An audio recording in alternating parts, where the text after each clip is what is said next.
And we're back. This time, something that I've been wanting to do for a while. I played through Disco Elysium several years ago. I really enjoyed it, and I feel like it's a story that some people... Oh, did I just crash the game? Oh, that would be cool. I crashed it, but I didn't. Some people might never get to experience because it's not necessarily their type of game, but the story itself, I just want to make sure that as many people can experience it that can, because it's deep, it's good. It seems like it's insane, but it is insane. Insanity is something that I'm okay with. So, this is what we're confronted with when you start the game. Of course, you get to pick an archetype or create your own. I'm going to create my own. My concept for this playthrough of the game, since I played through as just a normal person with a lot of problems the first time I went through it, there's actually a way to change your stats so that you have more stats in certain spots. I want to do that, but not for all of the checks, but for some of the checks that will give you more background on things that you might not necessarily know. So we'll see how that factors in a little bit once we select these abilities. I'm going to leave my motorics low. I got one more point to spend.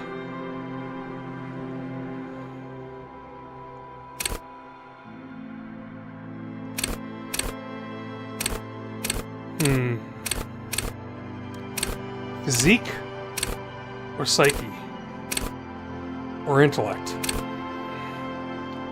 Or go even? I don't like going even. I like to have a semi-flawed character. My thought is that there's going to be a lot put into these two where you get to see a lot of things and somewhat into senses and motorics, but not reaction speed. Let's put stuff into psyche right now, so I'm not making those changes at this point. So, these skills are tied to 6 skills per category, and you can focus on one. You can set a signature skill. For instance, visual calculus lets you reconstruct crime scenes, figure out what's going on. Rhetoric is strong when you're talking to people the whole game, which is what you're doing. So is encyclopedia. I kind of want to put the focus is either on Inland Empire, which is hunches and gut feelings, or esprit de corps, which is your connection to the other cops. Suggestion's good too, so is volition. Let's go with Inland Empire. Start off with that signature. You only get to set one signature, so. This game is mostly talking. The Furies are at home in the mirror. It is their address. Even the clearest waters, if deep enough, can drown. There is nothing. Only warm, primordial blackness. Your conscious ferments in it. No larger than a single grain of malt. You don't have to do anything anymore. Ever. Never, ever. Never, ever, ever? Never, ever, ever, baby. An inordinate amount of time passes. It is utterly void of struggle. No ex-wives are contained within it.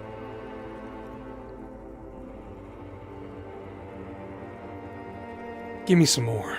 You got it, sweet brother.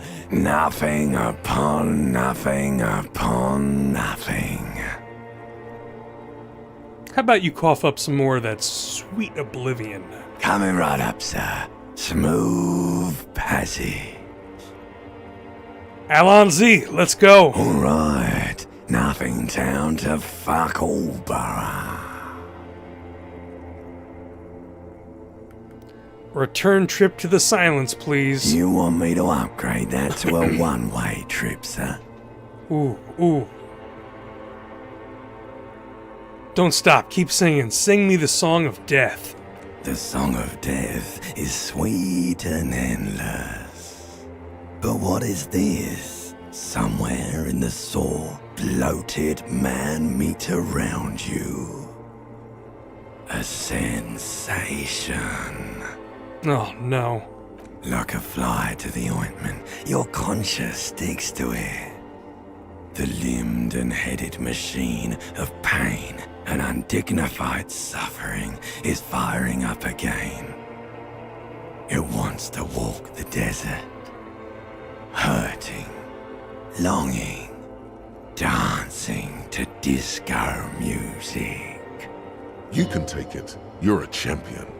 Oh, Volition piped in. That's nice of it.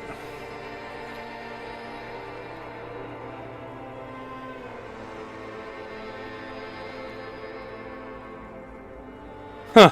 So, since Volition piped in there, I have the option of, no, I'm not scared. I am a champion. The stench of liquor rises from your mouth, and with it, an ungodly headache. Who am I? What sort of creature does this to their own mouth? A fiery streak penetrates your skull, trying to force your eyes open. It's a sound, a clarion call from hell. Well, we're awake.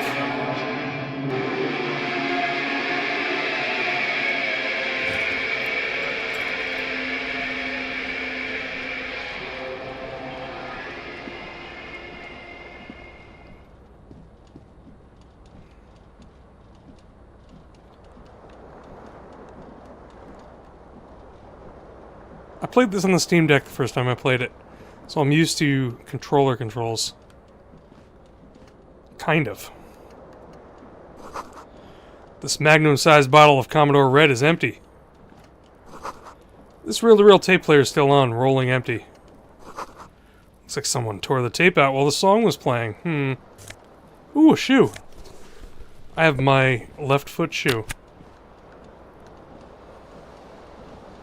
I don't know what oh, alright, it's that button. Cool. So do I want pants?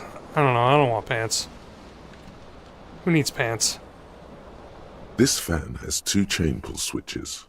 One ends in a tiny fan, the other in a light bulb. A truly horrific necktie has somehow attached itself to one of the blades. Or has it been consigned there as punishment? Oh, we got a You feel 42% as though chance. This creature is your friend and wants to reattach itself to your neck so that you may continue your adventures together in this strange world. Let's get it. You swoop up and catch the tie. I did it with Snap. the thing moving. It's released from the blade. Nice. Warning, warning, the necktie is no longer contained. What you have in your hand is a fantastically colorful tie with 4 or 5 different patterns. The knot reminds you of a noose. Let's leave the fan on. I like to have some air blowing. Gotta get some breathing. Alright, we'll pick up the pants. Alright, looking good. You hear a jingle. Keys are clinking in the pocket of your flare-cut pants. Brilliant. It says, whirling in rags, on the aluminium key ring. There is a single key on the ring. The number 1 is etched on it. It should open the door. Aluminium. The proper way to pronounce that word. Oh, I got myself a disco-ass blazer.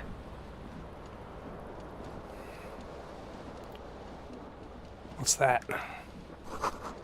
You see bottles in the bathtub. Wine, beer, and sweet liqueurs. Sweet liqueurs. Oh, I even have a shirt.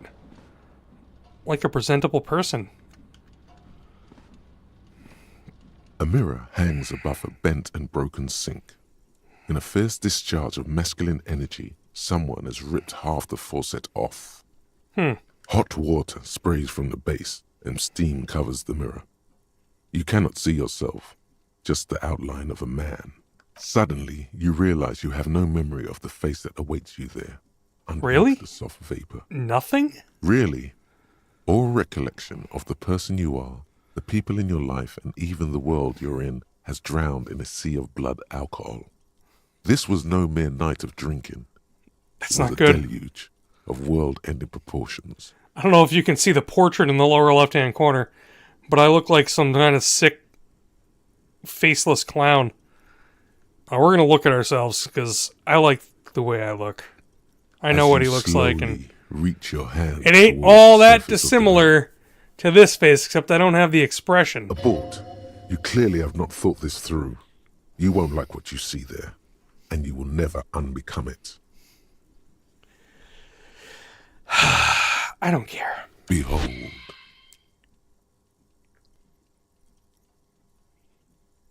You have no idea who this thing is, do you?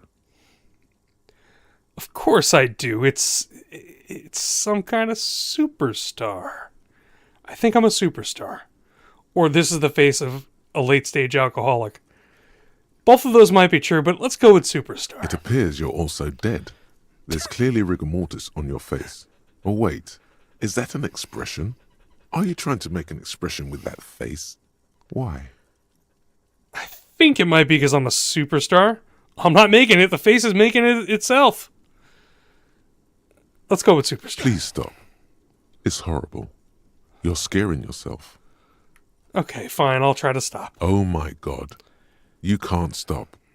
It's like it's not even voluntary anymore. You have worn that grin into your face and now it won't come off. What does it even mean? What is the emotion you're trying to convey? Superstardom? God, I don't know. It's indescribable. I think it's supposed to look suggestive. I'm afraid it's meant for the ladies. I'm insinuating that I'm vaguely sympathetic. I think I'm sort of pulling it off, too. In a sad has-been kind of way. There's some charm to it. Or it's an expression of pain. I'm going to go with that one because it's likely true. You are correct.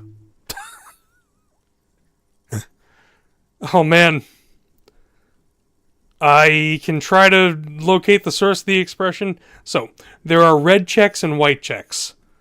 These are both white checks, meaning you can retry them later if you gain stats. It belongs in the new, the I third succeeded. decade of the current century. Enough time had passed from the failure of the revolution that, for a fleeting moment, free market economy seemed like the ultimate, uncontested way of life for our species. Oh, okay. Things were good. It was smooth sailing. People made gold and champagne-tinted interiors and facades to suit the times, calling this the new style. But more importantly, disco happened. Ah, For Revachol, your city, that meant only one thing. Guillaume Lamillion. Out of the dazzling swirl of disco music, in an open-air boîte de nuit somewhere in Revachol West, Guillaume's blonde mane appeared on the screen. He sang some bullshit. Then he made the expression. so that's where we got the expression. Also, if you haven't noticed, we're not on Earth. We're on some other world, clearly. And there's a lot of French terms, at least in this one area of this world. Or French-sounding terms. So I adopted it. Why? I feel the need to add a clicking sound when I make it. Oh, man. How long ago was the new? Anything else like, who am I? Why did I drink myself into oblivion? We can probably do all of these. Everyone loved it. Maybe you thought some of the stardust would rub off on you. Maybe it did. Either way, it's all gone now. Only the grimace remains. The click is used to spur on a horse. It also features heavily in Guillaume Lemillion's regional mega hit, Don't Worry, Your Pretty Little Head. Some 20-odd years. There is a vast ocean of time between right now and the expression, looking good on you, or On anyone. Humanity has run aground in that time. It's a different world now. The expression is a relic. It's really hard to keep the expression on your face if you try to keep that shitty smile, that shit-eating grin. I can't do it. It hurts my face. You have some understanding of the recent history of disco. The rest is darkness. So you don't know anything about yourself at this point. It doesn't have to be. You can swoon over Guillaume and his champagne-corked smile whenever you want to. Maybe some of the stardust will return. Huh. So, we have an almost impossible check of 18, and I believe that you roll a couple of dice to do it. So basically I have to roll 2 6s to succeed, and it's probably not going to happen, but we might as well try to lose the expression, even though I like it. It's too late. Failure. Like an image on film.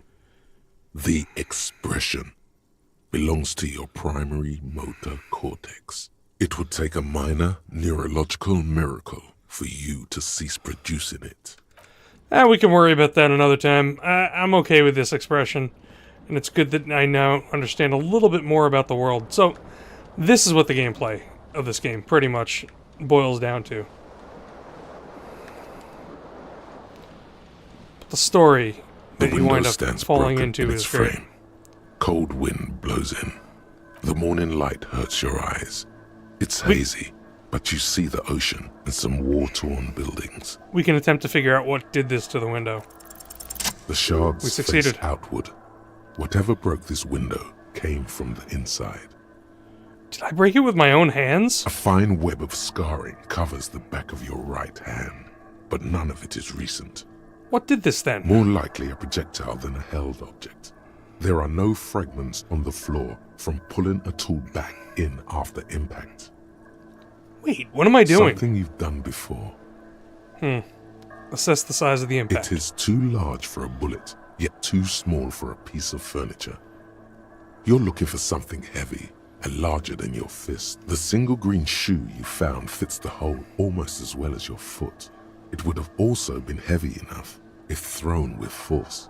Congratulations. You smashed the window with your own shoe. Now you only have one. If you're lucky, you could still find the other one on the balcony outside. The door to it should be outside your room. Maybe it wasn't me! I should go and get that shoe. I don't need it. I don't need anyone. I'm gonna say maybe it wasn't me. You mean someone else took your shoe off and smashed the window with it? I should go get that shoe. Cool wind gushes in. Your toes curl up from the cold. Okay. We're still kinda limpy. Limping around. Oh, there's the door. We can leave now. Oh, we're moving nice and fast now. Ooh, there's something on the table. There's something on the table. I realize that. Oh, it's money. 0.40 real, the currency of this. Revachol, zone of control, 0 degrees centigrade, black ice warning. So it's cold.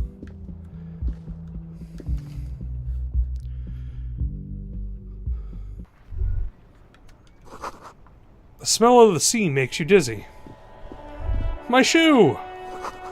A gust of briny wind washes over you. Shoe, please? I have a second shoe. There they both are. 2 identical shoes. Both copiously green and indiscriminately snakeskin. Reunited on your feet. Like 2 baby crocodiles. How do they fit? Good. They're balanced. Comfy. Feels like the only good thing about you right now, truth be told.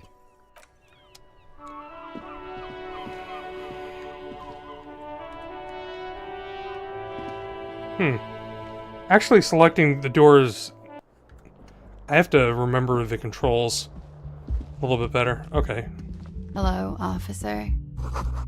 The calendar says it's March. The year is 51. Hello, lady. The young Hi, woman lady. raises a cigarette to her lips. So, I'm gonna strike up a conversation. Officer, am I military personnel? No.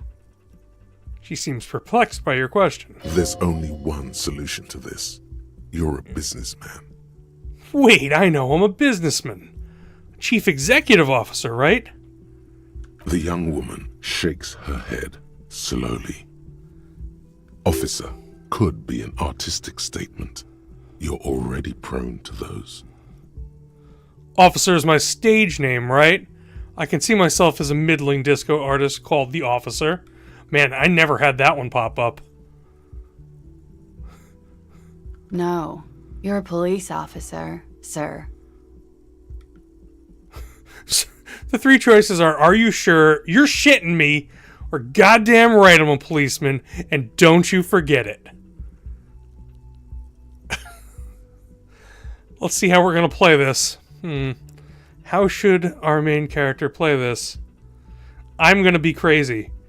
Goddamn right I'm a policeman, and don't you forget cool. I won't. She means it. She wouldn't defy authority, however sweaty and bloated it may look. No need to be alarmed. I was just getting into character, you know. Okay. She breathes in the silvery smoke.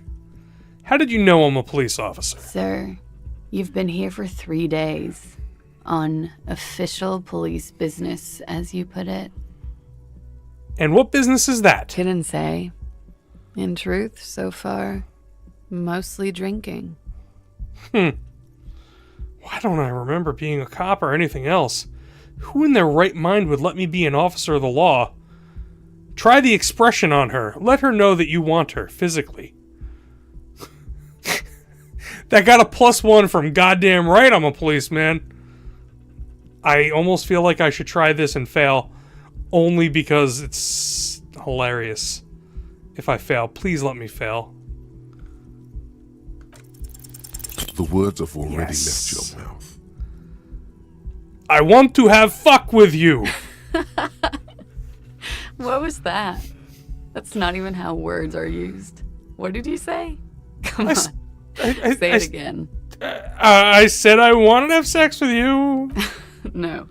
You see, that's not what you said. You said... Come on, man. Pretty, please. One more time. I said I wanted to have fuck with you. Goddamn right you did. You crazy asshole, you. What kind of cop are you? Oh man, now here's where it all comes down to. I'm the cop of the apocalypse, superstar cop, it's been established. I'm sorry, I don't know why I said that. You're pretty. I'm sorry. I'm the sorry cop. I'm not sure I'm a cop at all. I don't remember being one. I think I might have lied. Man, it's between the top two, it's hard for me to pick. I do like going around heralding the apocalypse. Has the time come already? Yes, we are mere minutes away from the total collapse of reality. Cops walking around with no memory of who they are, saying what I just said. The end can't be more than 2 days away. No, we still have some centuries to go. Let's go with number 2. You're one intense cop. Anyone ever tell you that?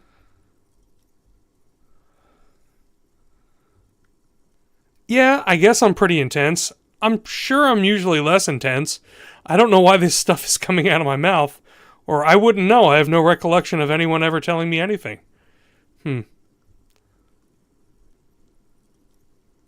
None of these are good to admit, but let's go with, yeah, I guess I'm pretty intense. All right, then.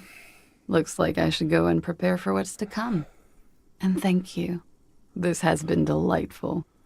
I do hope it happens sooner. Otherwise, it's gonna suck for you later when you have to interrogate me.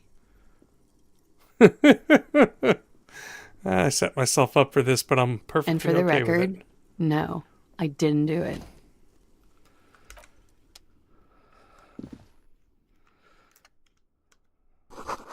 Looks like she left a nice long stub in the ashtray. It's still smoking.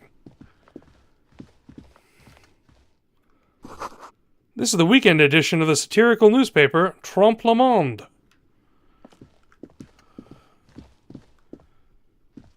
The door is closed. This door can only be opened with a key or from the inside. There is no answer. You hear the shower being turned on. Somewhere inside, a tremendous loneliness comes over you. Everybody in the world is doing something without you.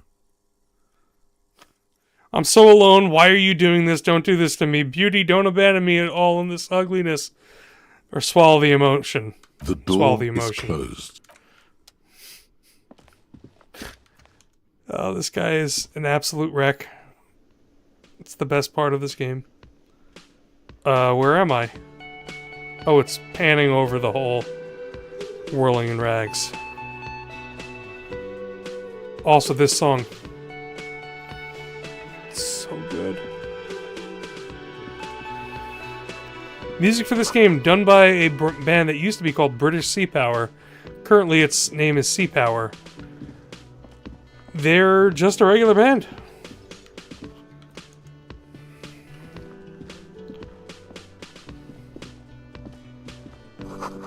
This is where the lyrics would be. So, there's a microphone on stage. Come on. What are you doing to me? A big old karaoke mic, just waiting for someone to sing into it. Speaker is connected to the radio. The music is seasoned with static. You should totally sing karaoke here, the first chance you get. Your emotions need to be expressed. People need to know your vast, oceanic soul. My soul's cubic content is obscured by the hangover. Of course, at this point, precise measurements of your soul can only be performed from the outside. It needs to be heard through a PA system. This is why I chose Inland Empire as my focus. By other people. Inland Empire is pretty good. This goes well with the theory that I'm developing, that I'm a down-on-my-luck superstar person. Who is mistakenly identified as a cop for his prominent jawline? Yes, sounds likely. You should probably go on stage and pose for a moment when you're done with this thought. See if it works. What should I sing when it comes to You it? have not yet stumbled on the right lamentation, but it's out there. It'll come to you. You will wreak havoc with it. Don't worry. Lamentation sounds good. They'll really get a gauge on my soul with that. Serves them right.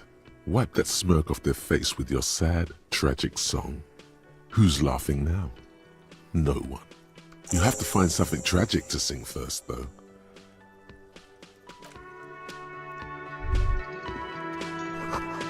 This feels right. You belong here. Well, let's talk to this guy. A man in his late 20s stands behind the counter, inspecting a stuffed seabird. As you approach, he gives you a sideways glance, then looks down again. That was disdain in his eyes. Even now he is purposely ignoring you. Looks like he's not a fan. What's wrong? Don't you like The Officer? Oh no, you're a hero.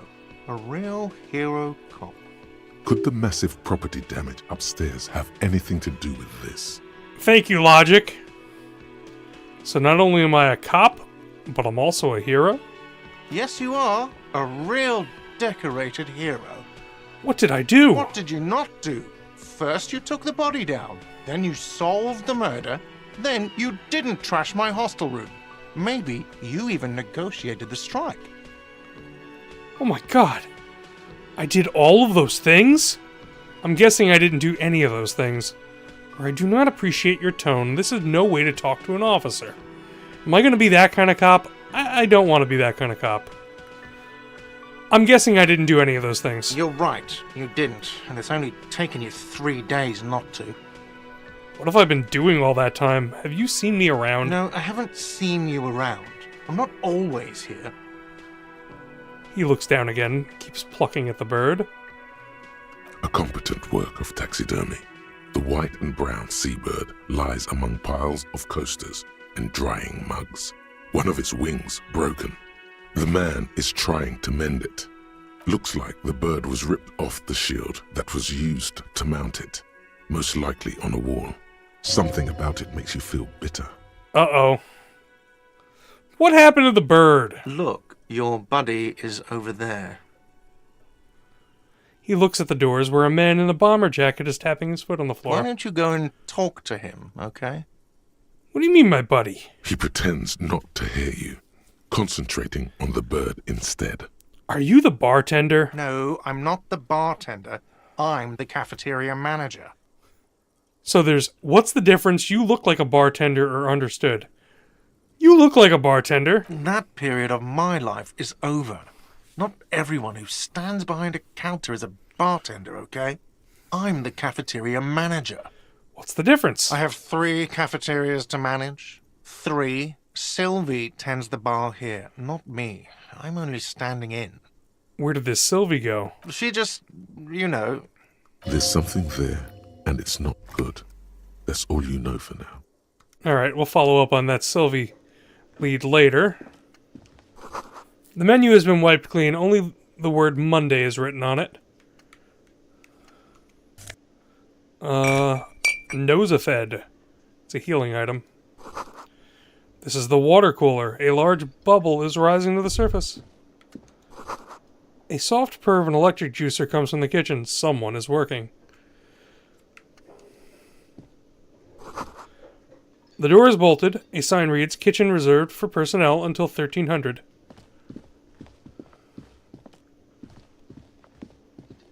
Oh, there's a dude over here. He's a sleeping dock worker. A man is sleeping at the table wearing mud-caked boots and rolled-down overalls. The back of his shirt reads Wild Pines, encircled by a logo with a tree. On the counter, rolled out of his open hand, you see a blister pack of headache medicine. The Pick up the man pills. does not mind. You probably need them more than he does. You've just picked up some magnesium. This item is stored in the bottom left corner of the screen above your character portrait. Use magnesium to heal your morale if you have morale damage. We're good. We can also try to wake him up. Might as well try. There We is only succeeded. one way to wake this bone idol from his slumber. Roar like a hurricane. Rip the buildings from the earth.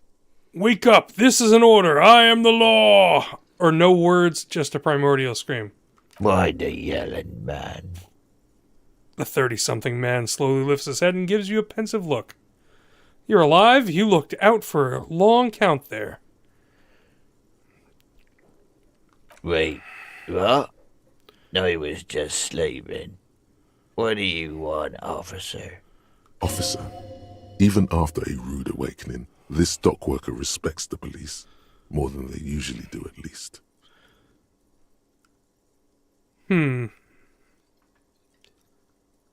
See anything interesting in your dreams? Thank God, no. Was it a fathomless darkness into which we ought to be deferred, like corpses to a mausoleum? Was it pure nothing, your consciousness no larger than a single grain of malt? Tell me, was it a bliss free of X somethings? Let's do the first one. The worker stares at you, his eyes dry from sleep. A web of wrinkles covers his tanned forehead. I don't know what you're talking about, kind sir, but when I'm out, then I'm really out. No corpses, no mausoleums, just quality time. A little me time in the abyssal pelagic zone. You can never return to it now. Only detective work remains. Wakefulness and detection. Tell me about Wild Pines. That's the name of my employer. I work in logistics. He doesn't sound too enthusiastic about this. How's that going? How's it going?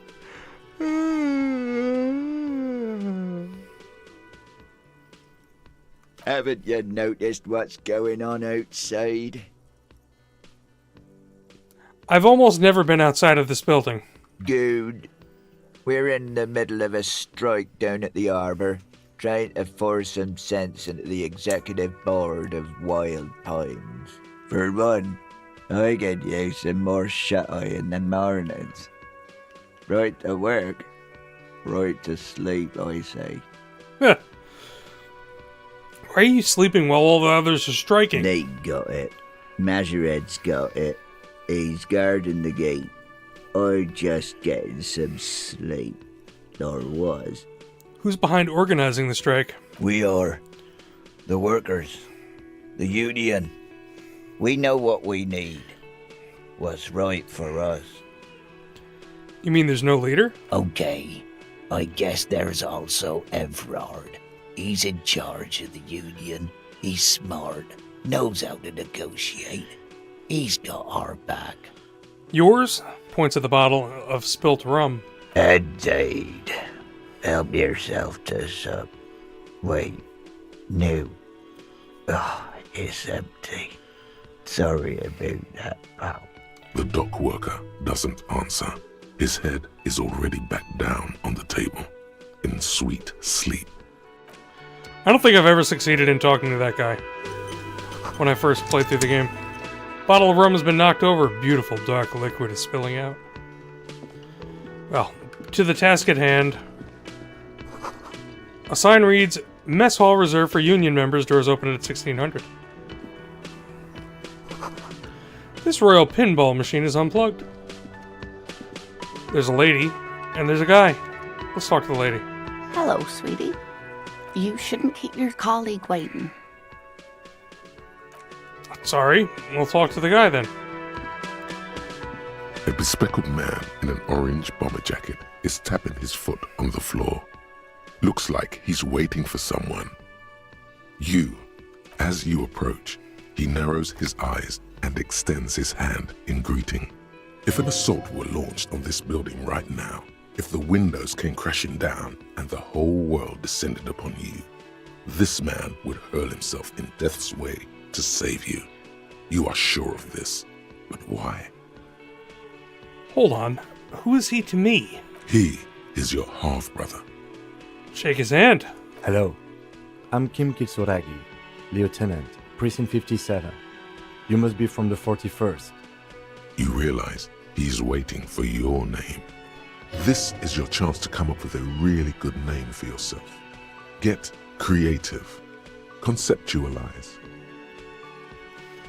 So we have a -1 to this come up with a name for yourself because we're partial to the officer, which is something that came from that earlier discussion.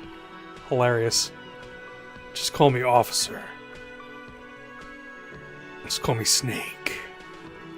Let's try to come up with a name. Raphael We failed. Ambrosius Cousteau. Our failure is Raphael Ambrosius Cousteau. It's so cool. It's very cool, but won't I come off like a douche if I call myself that?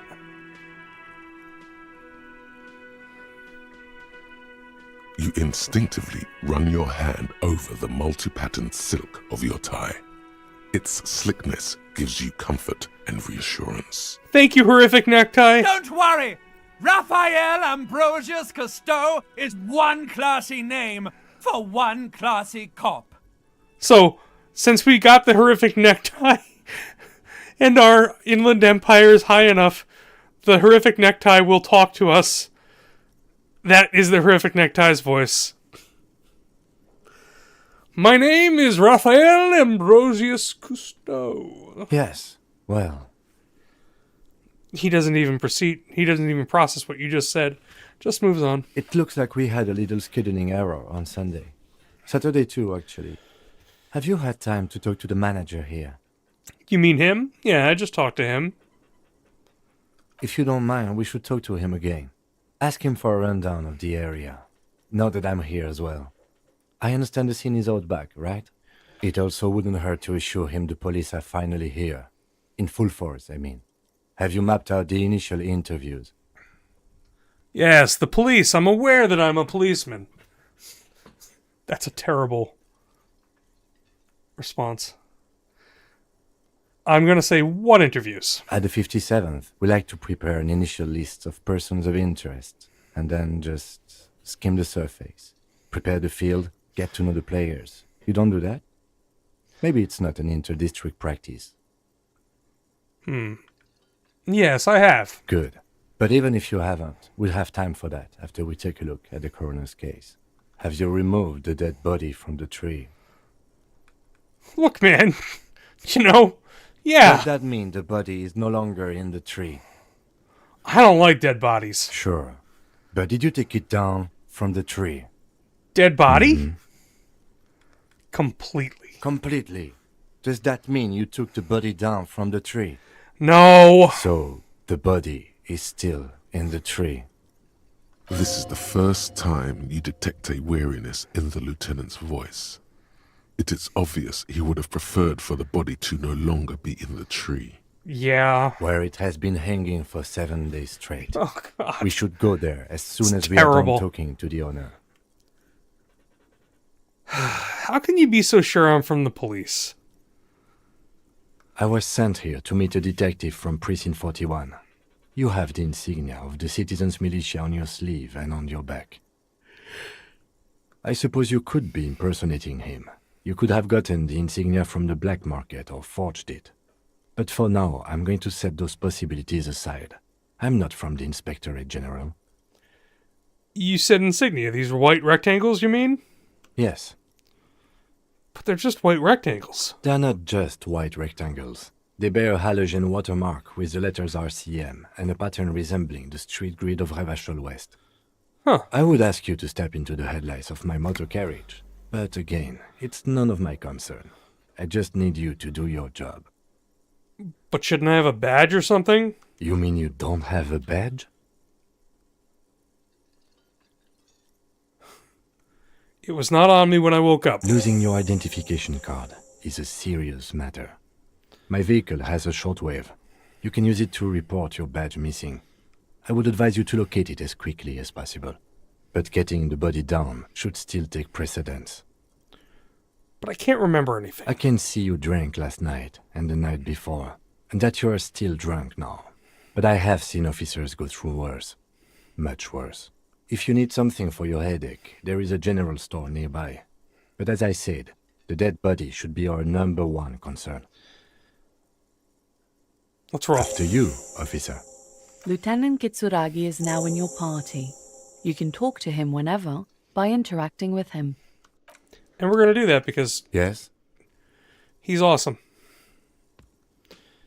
Tell me about the case. What do you want to know? Literally anything. I can't remember a single thing. Maybe you can tell me what you do know to help me narrow it down a bit. I know literally nothing about it. Only what you told me before. Do you want me to brief you? Brief, yes, that sounds good. 3 days ago, the RCM Emergencies Desk received a report about a security guard who was found hanged in Martinez.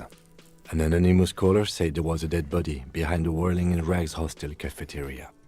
The cadaver had been there for 4 days. No one had come to investigate. Huh. During that time, the victim had been stripped of his belongings. The caller did not identify him, but used the word lynching. There is an ongoing labor dispute between the local dock workers and the logistics company Wild Pines. I was told we should approach the death as part of this dispute. Wait, does the briefing say who the victim was? A security guard or worker of some sort hired by Wild Pines. This was just hearsay from Martinez, of course. We need to find out the truth. Who was the caller? To find him or her is one of our tasks here.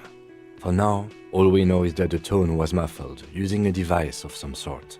The desk could identify neither the caller's age nor sex. Why hide themselves? There's a strong prejudice against involving the RCM in what's seen as union matters. The dock workers' union is the de facto police in Martinez. Now it appears they've started executing too. We cannot allow that.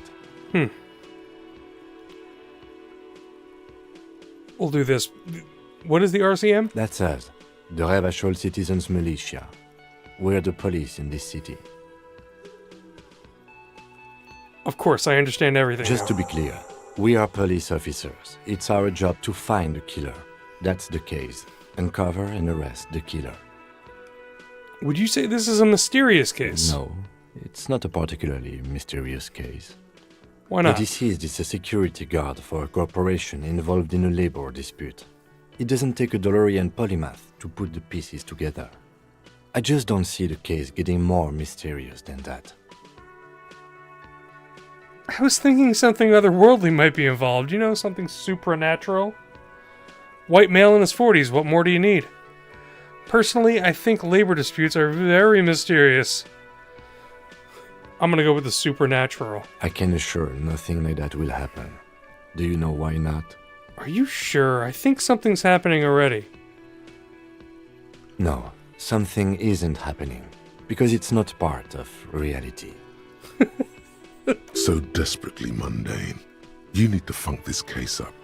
There's something the lieutenant isn't seeing. The universe is too irrational, too morally complex. You should convince him. If we're from different precincts, why are we on the same case? I'm afraid you and I are pawns in a pissing competition. Duh. His disdain is clear. This man would not use such an expression otherwise. What do you mean? You don't know? I assumed you were in on it. I don't remember being in on anything. You know what I'm in on? Retrograde amnesia. Better still than an imbecilic cop-off. Cop-off? It's just stupidity. We shouldn't waste any more time on it. If you want my take, ask me after we've inspected the victim. You should tell me now. This seems relevant. Later. Okay. Was there anything else you wanted to know about the case? Nope, that's all I need. Oh my god. There's a white check. Oh my, I gotta try this. Convince Kim there's a sexy dark mystery twist in the case. Oh my god. What if Success! you did it? What if you did it? Did what? The Hanged Man? Yes, you killed him. And then, as part of the plan, you drowned out the memory. Oh my god! Maybe this is why your chest feels so hollow. You did an awful thing. And you can't even bring yourself to acknowledge it. Are you sure you would have the strength to take down a hardened mercenary? You're not in the best shape. That's true. Oh man, do I tell Kim that I think I did this? I'm gonna tell him because this will make it more insane. Kim, I think I may be the murderer. I killed the man and then tricked myself into forgetting about it. And what has led you to this conclusion? My chest feels hollow, like I did something terrible. Or I'm a bad person. I believe I could have done anything.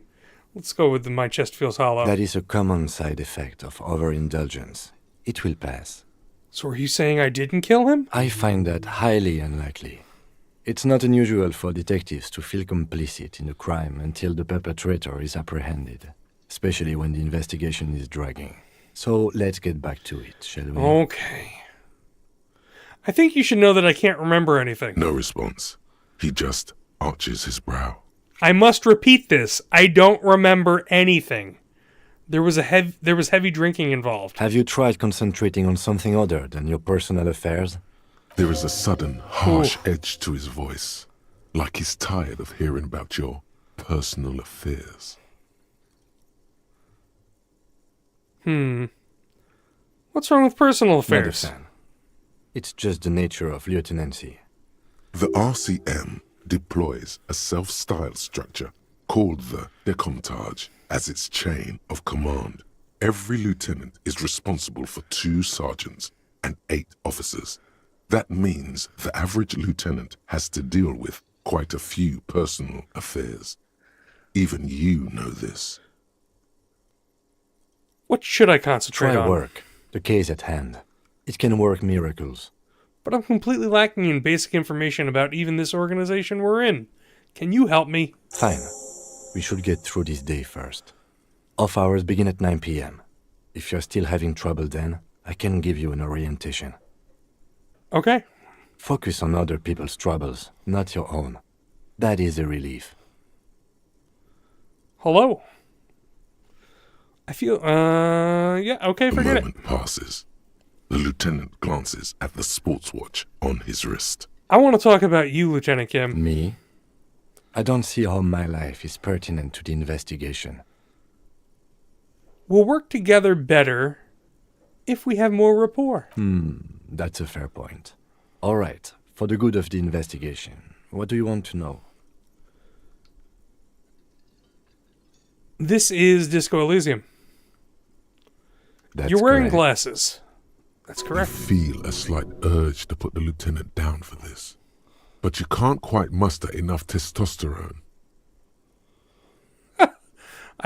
I failed the chance to call him Four Eyes. That's terrible. I would never do that. Glasses are cool, I guess. Are they? They are mostly just cumbersome. You could use a good, normal pair yourself. You don't look like other people That's around because here. I'm half Seolite, or quarter. My father's father was from Seoul. So was my grandmother, but from my mother's side. It's not an interesting topic. What is Seoul? It's a part of the world, officer. A geopolitical entity and a geographic division. I told you it wouldn't be interesting. You're only making it sound uninteresting. I want to know more about Seoul. You're barking up the wrong tree. I don't speak a word of Seolite. I've never met either one of my grandparents, and I've never been to Seoul. I'm a regular Revachelier. All right. Tell me a secret about yourself, Kim. No. No? Tell me a secret about yourself, Kim. Your brain sends the signal to your lips, but they refuse the order. Something is paralyzing them. You're pretty sure it has something to do with the lieutenant's eyebrow. He has mind control. The eyebrow is exercising psionic control over you. What's happening to me? Something the matter, detective? This guy's got authority off the charts. With just the flick of his eyebrow, he's able to make you his thrall. So what can I do about it? Nothing. You better hope he doesn't abuse his authority. There's a lot of it. Silently scream for help or accept your thraldom. If the lieutenant were an evil man, who knows what sort of havoc he could wreak. Fortunately, he is a committed officer of the RCM. He'll only use his powers for the good of the investigation. The lieutenant relaxes his eyebrow, and you seem to regain control of yourself. Do you ever talk with yourself, Kim? What do you mean?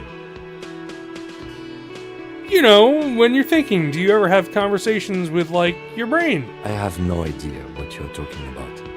The lieutenant's conceptualization skills must be rather rudimentary. The lieutenant is a police officer of the old school. His concerns are material and extrinsic. But this isn't an old school case.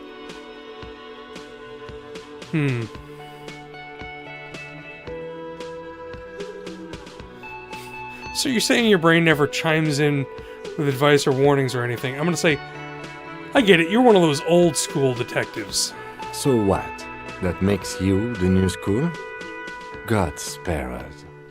This game is mostly talking with people and trying to figure out this murder, but it goes places. For real detective work, nothing beats a good notebook by your side. You know, you're right about that, Kim. The You're right. lieutenant produces his small blue notebook and idly thumbs through a few pages. That's where his conversations with himself take place. We all have our different mediums. His is written. You're super lucid, yet psychedelic. You don't need office supplies to connect to your nervous system. You're special. That's all for now. Good. Let's change the subject. Alright, let's get moving. Lieutenant Kim wants us to go talk to the cafeteria manager, so let's do it. The man with the unimpressive beard notices you approaching. He drops the ledger he was holding and turns to the lieutenant. Mr. Gart, right? You run this place. Yes. I am Kim Kitsuragi from Precinct 57. This is an inter-district investigation, so joining me from Precinct 41... I get to identify myself. The Harbinger of Ruin? As I said, Detective Raphael Ambrosius Cousteau. Let's go with Raphael Ambrosius Cousteau. That's good. Right. Now, I know it took us a while to arrive at the scene. It also took you a while to call us and report the dead body. It was you who placed the call, yes? No, I only just got here. It was probably Sylvie who called you. She usually works the bar here. I'm only temporarily taking over her duties. Do you have her number? As a matter of fact, I do. He looks behind a pile of coasters, finds a slip of paper, and hands it to the lieutenant. You said you just got here. From where? Are you a local? What, of Martinez? No, I live in Jamrock. I only sometimes come here to keep an eye on the place. This is just one of the many, many cafeterias I manage. Does he? But you still know your way around, yes? I In love case the we need portraits in this directions. game. The portraits are very stylized.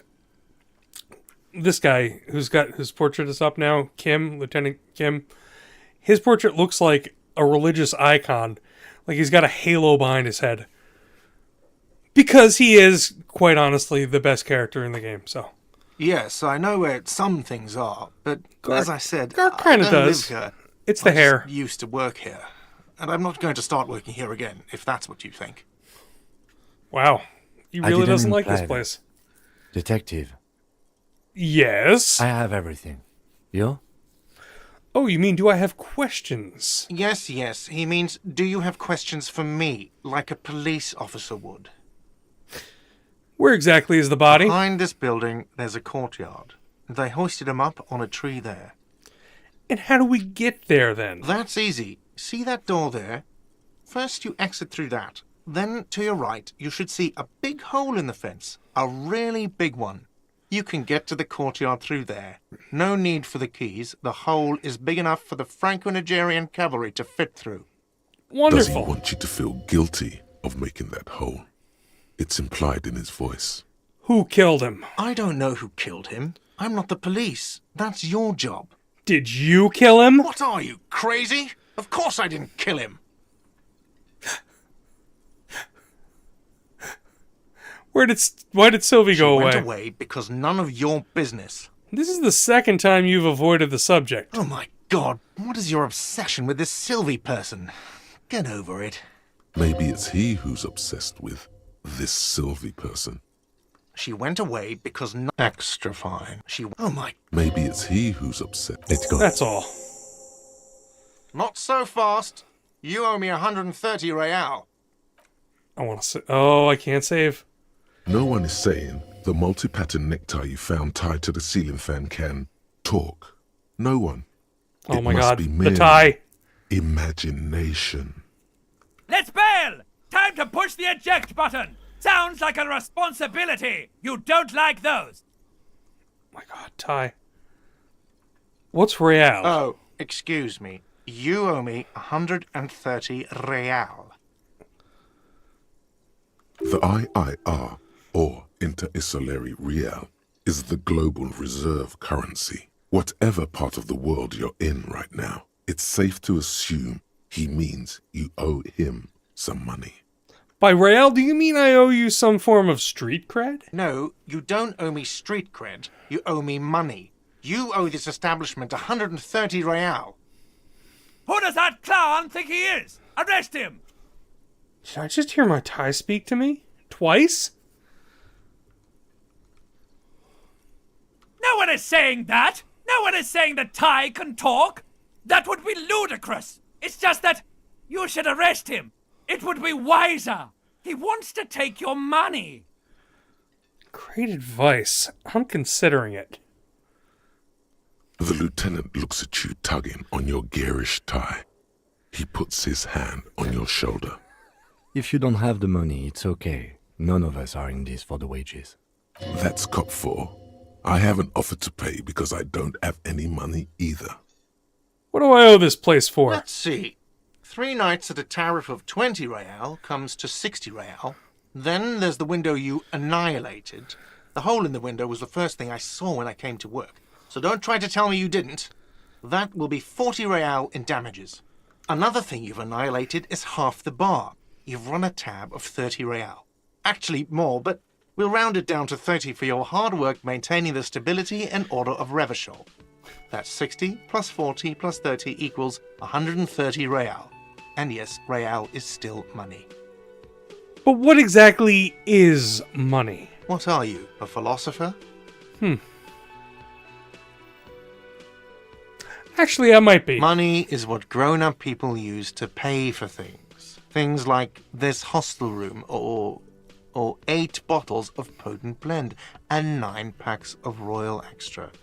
We use it for everything, really. Interesting. Where do I get it from? Are you serious? From your work? I don't know. You can take bribes, I guess. I'm sorry. I don't think cops can take bribes. Some do take recompense, but only to survive. Why do I need it? For survival, to pay me. I just like Unless you pissing want this to guy become off. a hobo. Do you want to become a hobo? There's Huh. nowhere else to stay in Martinez, and it's a cold spring outside. Money doesn't make you happy, but it lets you be unhappy for a while longer. Isn't that true? If you run out of money, you die. It's like that for all of us. Me too. That's why I need you to pay me. I'm not an asshole.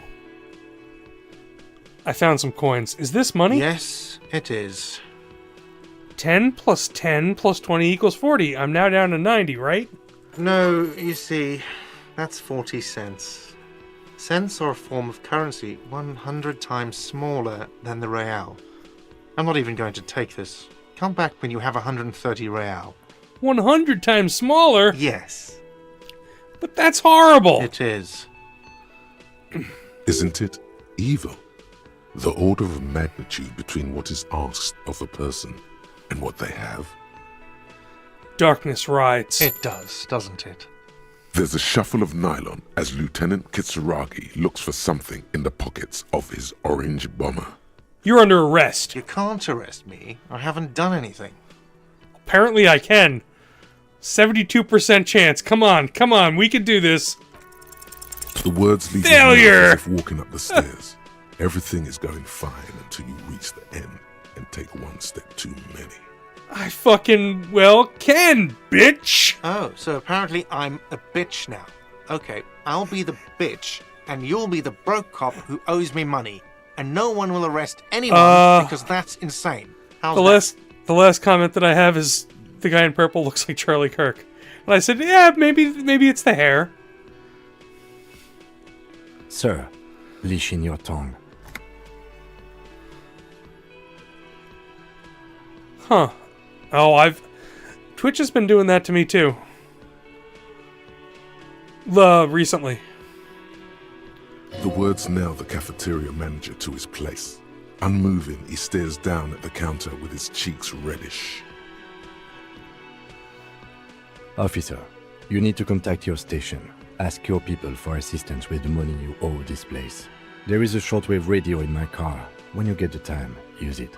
We need to get this investigation started now. Okay, I'm Kim. sorry, but I can't let him stay here if he doesn't pay. He's 3 days on the slip. If he doesn't have the money by tonight, he'll have to work this from home. Somewhere else I can stay you around can here? look, but the union squeezed most people out of business to fund the strike. So, I don't know, your best shot is just going home. I don't have a home. Okay. Let's go. Goodbye, sir. Good luck. By the way, where is home? The address is coming up blank. And As I this said, I place don't think sure I have a isn't. home. But you've been at this hostel cafeteria for only 3 nights. Where were you before? You had to be somewhere. I don't know. Near south, maybe? You don't really know, do you? I don't. Does this mean I'm homeless? Or I only have a vague blackened image? A vague, blackened image doesn't sound like somewhere you can stay if you run out of money. I'll live in a dumpster. I don't care. Fuck everything. Hobo cop. No. Could I trace the way back somehow to the exact street, the exact number on a You building? can try. Run some addresses in your head when you get the time. Maybe a street or an apartment will appear. Alright. Well, we only have one more thing to do in this place, and that's talk to this lady. Hello, sweetie. Wait, who's Sweetie? Who's Sweetie? Why, you are, officer. I'm no Sweetie. Look at me. You're a handsome man, officer, with your mustache and your chiseled jaw and that silly dimple on your chin.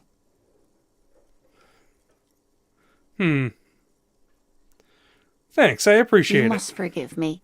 I'm getting so scatterbrained. I completely forgot to introduce myself. I'm Lena. My husband Morel and I are staying with our friend Gary just down the street, but I come here for tea when they're away. This Lena is wacky enough for the motley crew. Hire her on the spot. How'd you like to roll with me? Whatever do you mean? I want you to be my wheelchaired partner in fighting crime, ridding backyards of corpses, catching sequence killers. Sequence killers? Oh my. But I think you already have a partner, sweetie. A partner who needs you to help him get a corpse down from a tree. I know, but there are also side mysteries, sequence killers, and forays into the paranatural. I can assure you with absolute certainty, there are no sequence killings taking place in Martinez. Now, gentlemen, no need to squabble. I wouldn't be of much use to you anyway, sweetie. Why? 3 heads are better Thank than you, 2? but Martinez isn't the most wheelchair-accessible place, you see. I I'd see. slow you down. Perhaps another time. You seem to be in a chair. Yes, dear. I'm a paraplegic. A paraplegic is someone with limited or no ability to use the lower half of their body. Paraplegia is Welcome back. caused by spinal cord injuries, like falling from a great height, or a grenade explosion. A grenade? Did you fight in the war? No, dear. I'm not quite that old. Although I was injured in the line of duty. Were you a mountaineer? Nothing so glamorous, dear. Though when I was young, I dreamt of planting the Revacholian flag on some figurative peak. What did you do then? I was a training and development manager at a rapidly expanding mail-order shoe company. How the hell did you become a paraplegic from that? You'd think it would be a safe job, but I had to be everywhere, and, well, once I happened to be under some faulty scaffolding. I was lucky. This was almost 20 years ago, and I was compensated exceptionally well. One can only dream of such payoffs nowadays. Well, thanks for clearing that up for me. Let's move No on. problem. There is no bitterness in her voice. She accepted the curiosity her condition inspires a long time ago. I don't know if you've noticed, but I don't know where I am or what I'm doing, or anything. Yes, officer. You look rather dazed. Like a stunned fox. But surely things can't be that bad. I drank so hard I forgot literally everything. Oh my. You know where we are, right? We are in the Whirling in Rags cafeteria. It was on my That's keys. right. And where is the Whirling in Rags cafeteria itself located? In Revachol? Yes, indeed. We are in the fine city of Revachol. All I know is that Revachol used to be really cool in the 30s. The new disco dancing. It seems like a lifetime ago. Much has changed, but it is still the most beautiful city in the world. A rare jewel set in the sand between the pines. Everyone says so, even foreigners. Speaking of history, you know what year it is, yes? All I know is that we are approaching the end times. Perhaps, dear, perhaps. But for now, it's just the spring of 51. She is perturbed by your not knowing what year it is, but not by your mention of the apocalypse. It must be the end times. The lieutenant studies you, rubbing his chin. I'm beginning to suspect that you might indeed be completely adrift in this reality, thinks the lieutenant. How can it be that bad? Never mind. We're in this now. I can tell that this is taxing for you, so here I'll we just go. ask one more question. What regime are we living under? What mode of government? Some kind of democracy, maybe? I'd like to think it's the dictatorship of the proletariat, but something tells me it's not. Our leaders are fierce warriors who traverse the plains on steeds. Civilization cowers before us. We are governed by intelligent machines that perform calculations to determine the freest market. Everyone hustles and grinds like a badass visionary. Radios are being used to control people's minds. Okay. Some of these are crazy. Concealing our true masters, foreigners and women. Let's go with some kind of democracy, maybe. Nope. Sadly not. Okay. Revachol is what's called a zone of control, under an alliance of foreign powers called the Coalition. We have no government of our own, and what democracy we have is market-driven. I don't even know what to say. I'm so disappointed. It is quite disappointing, yes. A lot of people would like some form of representation. There's talk, but for now, the RCM is all we've got. Oh dear. And you were doing so well. There aren't any cops in Revachol, not in the traditional sense. The status of law enforcement has been a complicated matter since the revolution. But we should stop for today, sweetie. You look like you need a break. Besides, I'm not the best person to explain the big things to anyone. Oh, thank you, Lena. She's scared now. She's realized you really are brain damaged. You were doing quite well up until the end there. It does look like you're having trouble remembering things. History and places. Remembering reality in a word. It's very odd. Kind of sad. The lieutenant buries his nose in his notebook. But maybe a fresh set of eyes is what the world needs. And while I'm no doctor, such bouts of amnesia are often temporary, so I wouldn't worry too much. She means this sincerely. Worrying won't do you any good. What is the revolution you A mentioned? defeat, I'm afraid. The people of this archipelago tried to build something new, something different. The rest of the world didn't like it, so they came and ended it. This was 42 years ago. Jeez. What does this have to do with there not being any It had cops? something to do with everything. I really don't know how to explain it better. I'm just a poor woman, she thinks. What do I know of these things? And how can I help you? Who could tell me Someone more? more educated in sweeping matters. Maybe you should ask. No. I'm not an encyclopedia. I won't be a guide either. I'm a detective.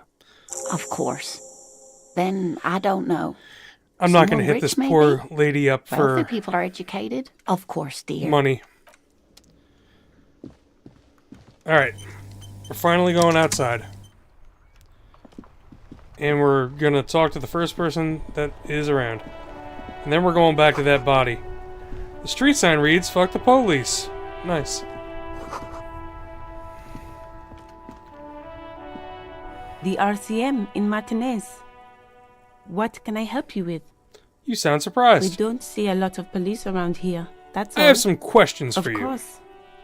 What can I help you with? What is this "fuck the police" Excuse me? business? She's uncomfortable. Maybe you should drop this line of questioning. The street sign says "fuck the police." Oh. Well, I didn't write it there. I'm just sitting here. Oh, it's alright. I didn't mean to startle you. Okay. We need Since the street directions. sign's messed up? Okay. What do you need? I'm looking Oh, for a dead that. body. That's right there. In the yard. She's relieved Okay. someone has come for it. Finally. Thanks, that's all for problem. now. Me? Who are you exactly? I am just a gardener. Cool, and what are you I'm doing here? working. I have a Working on greenhouse what? in the yard there. I've been trying to get some work done. There's discomfort. She stops mid-sentence. Go on, it's okay. As you already know, there's a corpse there, hanging from a tree. It smells pretty bad, so I have to take breaks. We're gonna take care of that. Don't worry, miss. We are here to clean it up. You can get to work soon. Thank you. I Of have to run. course. I won't hold you back. Her gloves. You get the feeling that you need them. You have a dead body to deal with after all. Can I borrow your gloves? Sure, keep them. I have another pair. Cool, thank you. Alright.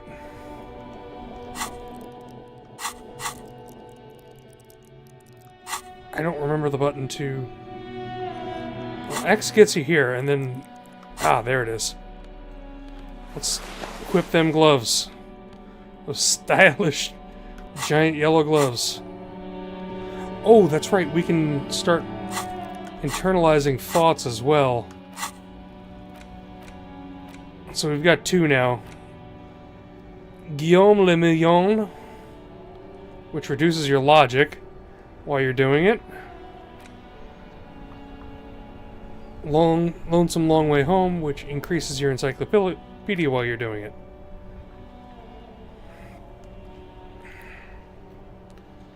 I want to know about Guillaume Le Million. We'll find out about him. Before we head to the body, let's go into the... stands a motor carriage. The bodywork is covered in blue and white livery, bearing the number 57. It's Kim's car. Vapor emanates from the large engine on the back of the vehicle. It hasn't had time to cool off yet. This must be the infernal machine that tore you from oblivion. In the cabin, you are welcomed by a set of steering levers, a radio microphone on a hook, a pull-out toolbox under the seat, and the soft glow of the fuel preheater gauge. We're going to take the The toolbox. metallic drawer slides out from under the seat and clicks into place. The tools inside are neatly organized. Take what you need, officer. It's going to be a long case. I'm not protective of my tools, like some men are. He's clearly a little protective of his tools. But what can you do? Taking the pry bar? The pry bar feels nice and cold in your hand. Heavier than you'd think. Useful for opening all sorts of doors and lids. Taking the rubber-handled chain cutters. The handles are long and sleek. Snap, snap go the cutters in your hand. Taking the hand-cranked flashlight. It's robust, weatherproof, and well-made. Police issue. Blue. Lets you see things in the dark you would otherwise miss. And putting it back. Slides back into its nest. Preheater gauge casts a warm glow on the steering levers and the radio on its hook. Kim, what are we looking at? What is this machine? This is the Kupris Kinema, my motor carriage. You can use the toolbox and the radio if you'd like. Motor carriage, motor carriage. Something bad with a motor carriage. A dark lump rises in your throat. What's the sinking feeling I have with the words motor carriage? Nothing. It's probably nothing. Forget I brought it up. Please proceed with the carefree lollygagging. Can we turn it on and drive somewhere? No, I'm afraid not. We have a murder case on our hands, remember? Do all policemen in the RCM have such cool motor carriages? The Kupris motorcar does provide most of our patrol vehicles, yes. In the cabin, you see a set of steering levers, a radio on a hook. Put our hands on the steering wheel. The white suede feels luxurious under the touch, and the metal clutch handle so very familiar in your palm. Let's tap on the fuel preheater gauge. As you tap on the gauge, the indicator pin jerks as if startled. It's in the large orange sector, indicating the engine is warm. Next to the gauge is a red switch labeled heat. There's no use pressing the heat button. It won't start without the ignition key. Translation. We're not going anywhere right now. Alternative translation. Don't even think you can drive my MC. The frequency tableau lights up, and the green button labeled Prime Line glows like a feline eye. And then you hear something. The soft purr of electrical kittens. Radio waves cast far and wide over the metropolis. A woman's voice greets you through the static. This is Precinct 57. Hello, Lieutenant. How may I assist you? Hello, Alice. Please assist our colleague from the 41st Precinct here. I'm putting him on. Come in, Delta 10. This is Firewalker copy. Hi, Alice. This is the officer from the 41st Precinct speaking. Nice to meet you. This is Officer Alice Demetri, Precinct 57. How may I assist you? Could you connect me to the 41st Precinct? I have something I need to report. Actually, we could also talk to Sylvie. Of course. What is the number, officer? Kim, didn't Gart give you Sylvie's number? Yes, hold on. Her number is 005 1944 298. Received. Hold on, officer.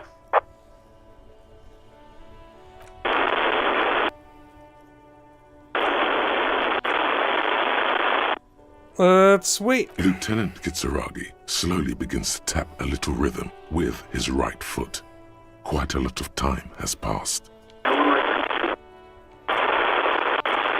Officer, I have Sylvie Malaika on the line for you.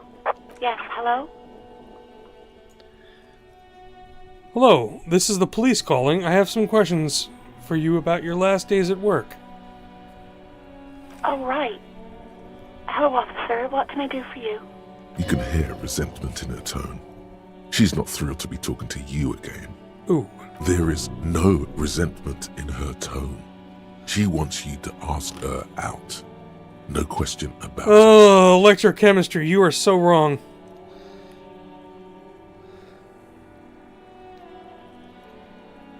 Was it you who called... You quit your job at the Whirling. Why? You mean, why did I leave the bar? Honestly, I'm not really comfortable discussing it with you, sir. Wait, why aren't you comfortable discussing it with me? Let's just say I left because I needed to get away from someone. Get away from whom? You know whom. You think you hear a sliver of accusation in her words. Don't be paranoid. She's obviously talking about someone else, not you. You mean me. You needed to get away from me. I really don't want to talk about this. Let's just forget about this, okay? Alright, I won't push you on this. Are you ever coming back to work? Maybe, I don't know. I just know I have to take some time off right now. Was it you who called the police? No, not me. Do you know who made the call? Sorry, I don't. Not a lot of people have phones around here. Copper thieves take the wires. People don't have the money to have the cables put in again. They use the Union's phone, or the one on the coast. It was someone else. We'll find them sooner or later, officer. It just might take a while. But why didn't you call? Didn't a corpse behind your workplace bother you? What? Of course it bothered me. But I thought the Union already knew about the corpse. What does the Union have to do with anything? No one calls the police. The Union would get angry. What do you mean by that? You know, what the Union says goes. People listen to them and they take care of their own, which is like everyone here. Garbage.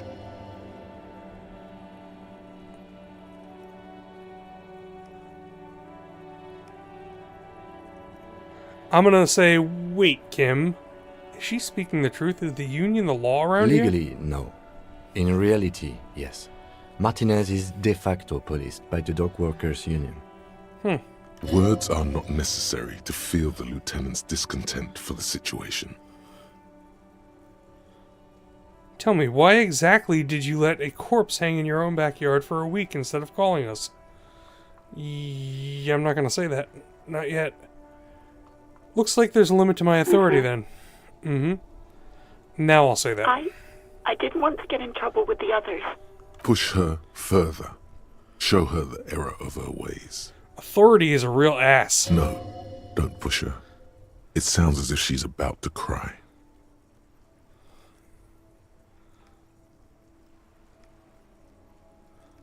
The other people who live around here. Local people, I didn't want trouble. Her voice is resigned and weak. What trouble? You don't live here. You don't understand. Squealing is frowned upon here. Everything is dealt with, well, by the Union, internally. Please, I just didn't want any trouble. And now I can push it like authority said. Fine. I didn't know I had to report it. I thought someone would take him down eventually. It's a little late for tears, isn't it? Should have used them to summon the police earlier. You can almost hear the girl getting smaller on the other end of the line until she almost drowns in static. Alright, let's follow the other line. It bothered me, but I thought the Union already knew about the corpse. You should have called the police. No one calls the police. The Union would get angry. What do you mean by that? What the Union says goes. People listen to them and they take care of their... Garbage. Heard this?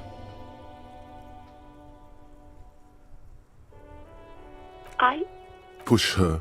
No, don't push her. I It's didn't okay. know Things I had to happen. report Not it. really your Yes, fault. I know. It's just...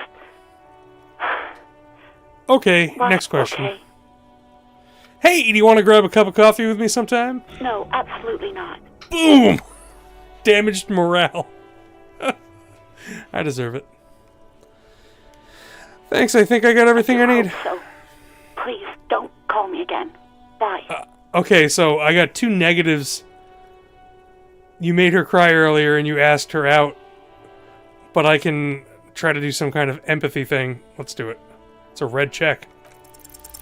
Yes, Success. you have obviously done something to upset her at the Whirling in Rags, when she was still working there. Wait, before you go, you're mad at me, right? Tell me, what did I do? I can't remember anything. I'm not mad. It's just... You were so drunk and so emotional all the time, and then the skua thing happened. It just made me want to quit. What skua thing? The stuffed bird. The great skua. You threw it against the wall while screaming, "Fuck that bird," and laughing like a maniac. Yeah, that sounds like me. I think you said it had been giving you shit ever since you got there. Wow, the top choice is that sounds like me, alright. That doesn't sound anything like me. I love birds. Bitch bird got what was coming to her. Why do I always end up screwing everything up? I'm gonna pick the one that I said without even thinking about it. Sounds like me. Didn't seem like you had fun doing it, though. I can imagine. So you're telling me that I was the one who made you want to quit? Yes, obviously. You were the worst client I've ever seen. And I have seen so many assholes in this place. I've had sailors fighting, union guys grabbing my ass, kids stealing booze. Once a guy was glued to the karaoke machine every night for 2 months. But you, Go on, I want to know what I did. well, you were worse than all of them. Honestly, you were getting borderline aggressive. Even about little things like not turning down the volume at 3 a.m. I even liked one of those songs you kept listening to on repeat. No more. I hate it now. Hold on, which song? We Go On by the O.O. I can't listen to it anymore. You've turned it into a parody. Sorry. Sorry about the song. To hell with that song. Then there was your room. Your project. An experiment to see how bad it can get in there. I tried to send the cleaner, but you wouldn't let me. Threatened to make me understand. I had no idea what you meant, and I don't want to know. Wow. And then you screamed something about how you're actually a real cool guy, and no one understands it. One of the coolest guys there is. The coolest guy in Jamrock. Something about disco, too. I'm sorry. And then I had to deal with your toilet. The one you clogged with police documents, causing water damage downstairs in the kitchen. I won't even mention you waving your gun around, harassing customers, threatening to sing karaoke, threatening to kill yourself. Wait, police documents? The ones I had to wrench out of your toilet. What happened to them? Damn it, I don't remember what I did to your damn papers. I don't remember every little thing I do. Especially when there's a hurricane loose. It's your fault for losing them, not mine. Something in you wants to immediately forget about this, as if there was a reason you threw them away. Okay, I get it. I wasn't a very good tenant. No, you really weren't. You were simply the worst. I'm truly sorry for everything, Sylvie. I was trying to show you the world of tomorrow, the great panic at the end. Well, you're the worst tavern wench I've ever seen. Girl, just loosen up a little. Don't you ever party? I don't even know what to say.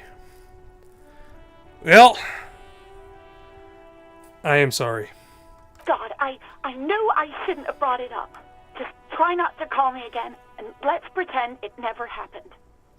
What else did I sing besides the O.O.? I'm looking for a song. All sorts of things. From disco, rock too. So much disco and rock. Maybe you can help me identify this one particular song. Which one would that be? One that was really sad. Sad? I think the one you mean is the smallest church in Saint-Saëns. Butchered that right up. Interesting. You still have to find it, however. Alright.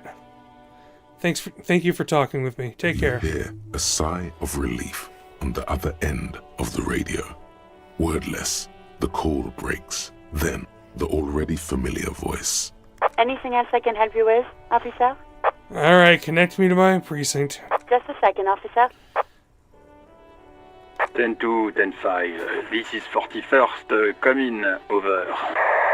A scrawny old man sits in a dusty cubicle, smoking, with a large white rectangle sewn on his vest. In front of him is a box-shaped apparatus with an array of wires and antennas. The radio switchboard. Hi, this is me here. I work at your station. 10-4, what's your status? Over. It's not good. 10-18, 10-20, over.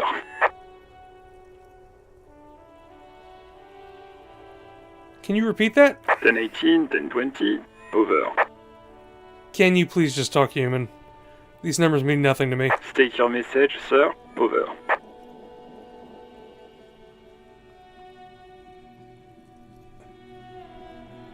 I'm in dire need of financial assistance. 10-4, I hear you. I don't have the authority to grant your request, but... Is it him? What does he want? Jean Vicmar. He says he needs money. Don't give that asshole anything. He's just gonna drink it all. Right. That's a negative on the additional funds, sir. Over. It is paramount to the investigation that you grant me more money. He says it's important to the case. He isn't getting a red cent. You can tell him that. Request denied, sir. Over. Please, I'm begging you. I don't have enough. I don't have a place. I don't even have a place to sleep tonight. He says he's in trouble. Doesn't have a place to sleep. Well, I guess he'd better crack the case before sundown then. Vicmar said... Enough, officer. This begging is below your dignity. Okay, I heard you. No funds. Anything else, sir? Over. This might sound odd, but there's personnel details I'd like to discuss. 10-4. Your badge should have most of your personal details. Look over that. Over.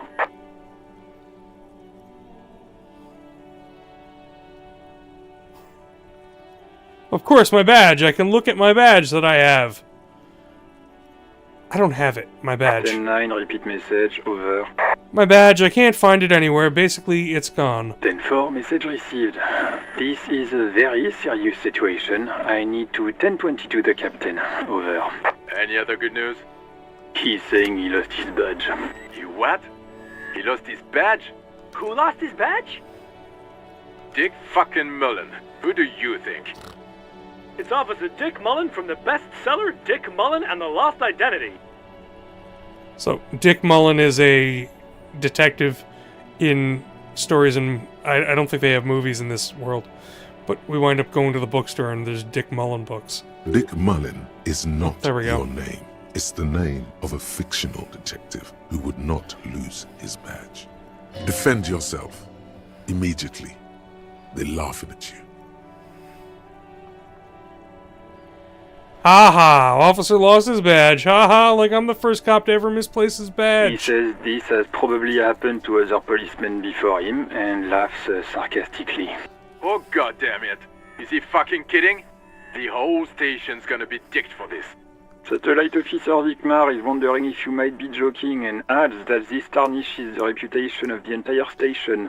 Over. Oh man. Mullen dicked us.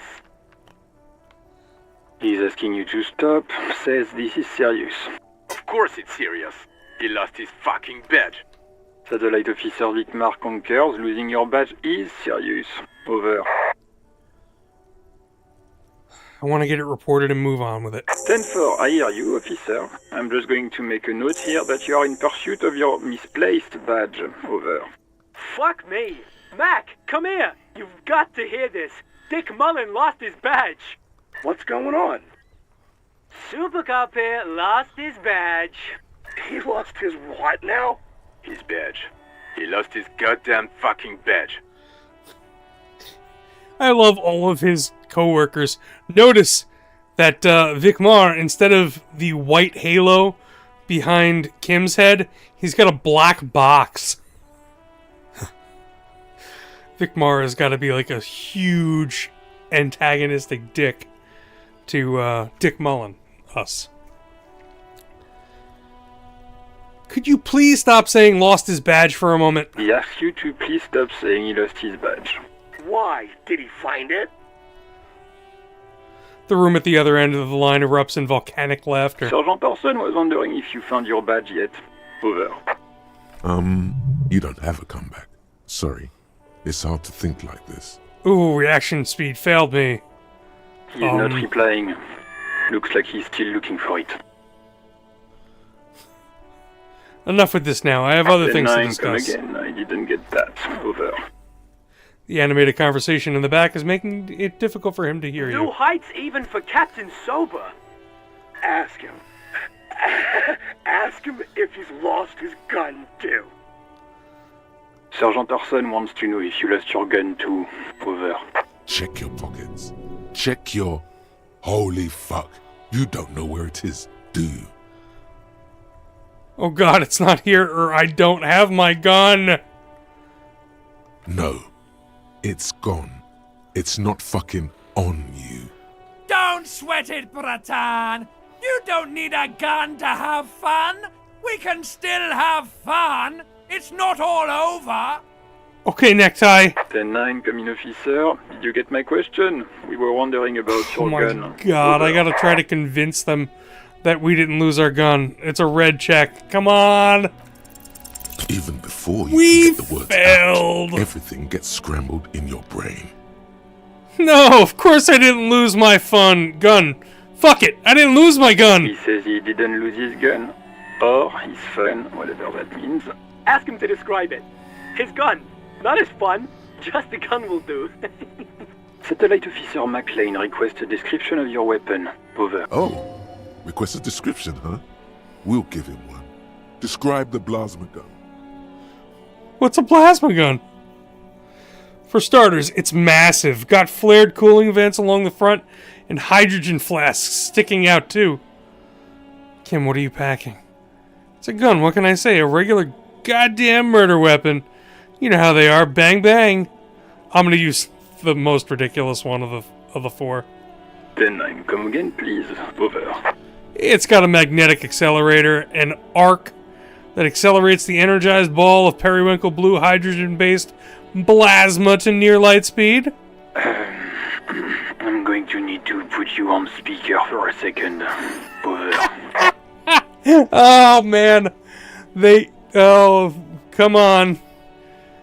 We're over here. Hey, I don't know when you lost me, camera, but track me. Yeah, you found me. Good job. Oh. In contact, it detonates with the power of a dying star, erasing every living thing from existence. Oh, and did I mention it's dripping with sexy blue plasma? The officer is describing his genitalia in exaggerated terms. Over. Host in heaven. Did he lose his gun and his mind? Dear God, he lost his gun? Oh my, I can't. This isn't really a laughing matter. Mac can face a giant of Coco Nur by himself, but Disco here made him piss his pants. Oh, I can't. Fuck. He lost his... Ask him if he still got his wiener. Oh, man. I'm not going to. Ask him. Sergeant Orson here is wondering if you are still in possession of your genitalia. Over.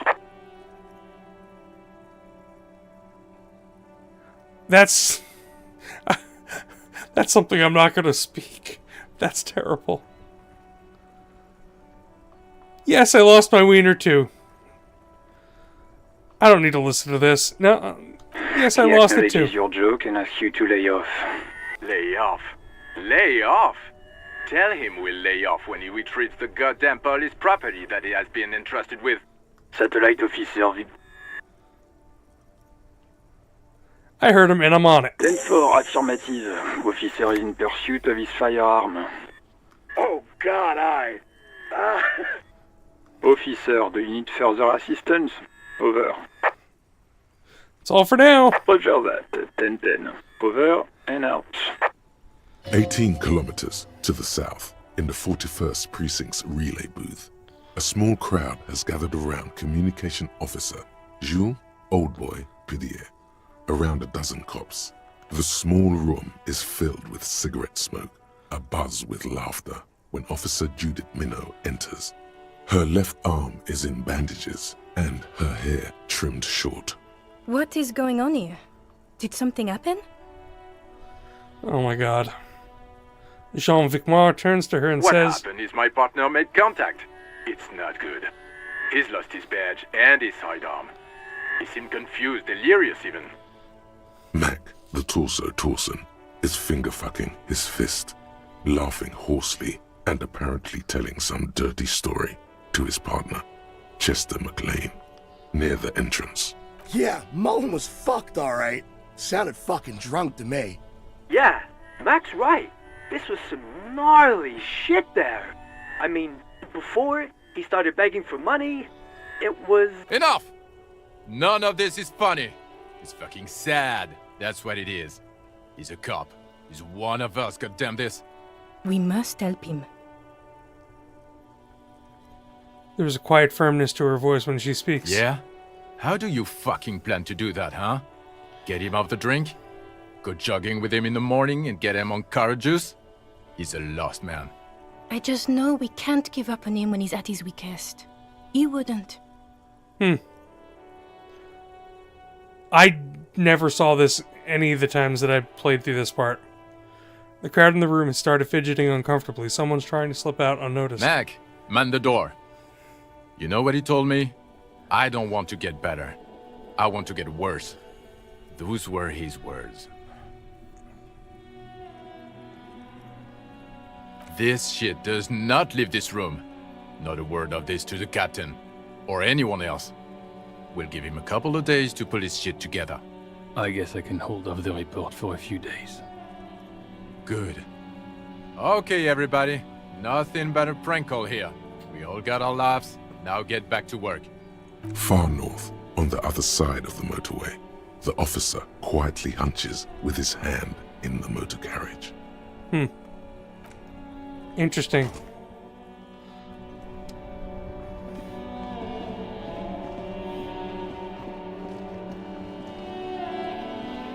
We're gonna deal with the body. This Vantodier mail collection box has been heavily vandalized with graffito. A closer inspection reveals 2 bullet holes in the front. Good delivery mailbox. The box seems happy. Eat shit, pig. Fucked by the coon. And St. G with a crown have been scribbled on it. Jenny is a whore. And best set mailbox also. I feel you, mail collection box. The mail collection box seems cathartic. Thankful even. So do you. You shudder. Then you swallow.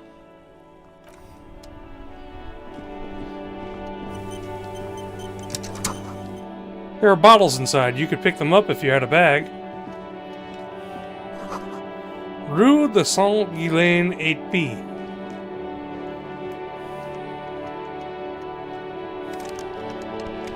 Is that a door I can't open? Looks like it. An old call box with a matrix of push buttons lists all the companies in the East Delta Commerce Center. There's an empty card. This button looks new, but someone has removed the name card. Nothing happens when you try to ring it. Huh. This button looks new. It's probably not connected yet. Nothing happens after you ring the doorbell. They don't want to talk to you. Silence. No one answers the doorbell. Silence. No one's home at Fortress Accident. You hear static from the intercom speaker. It sounds as if someone has picked up the receiver, but isn't saying anything. Hello, is anyone there? Yes, hello. This is Tricentennial Electric.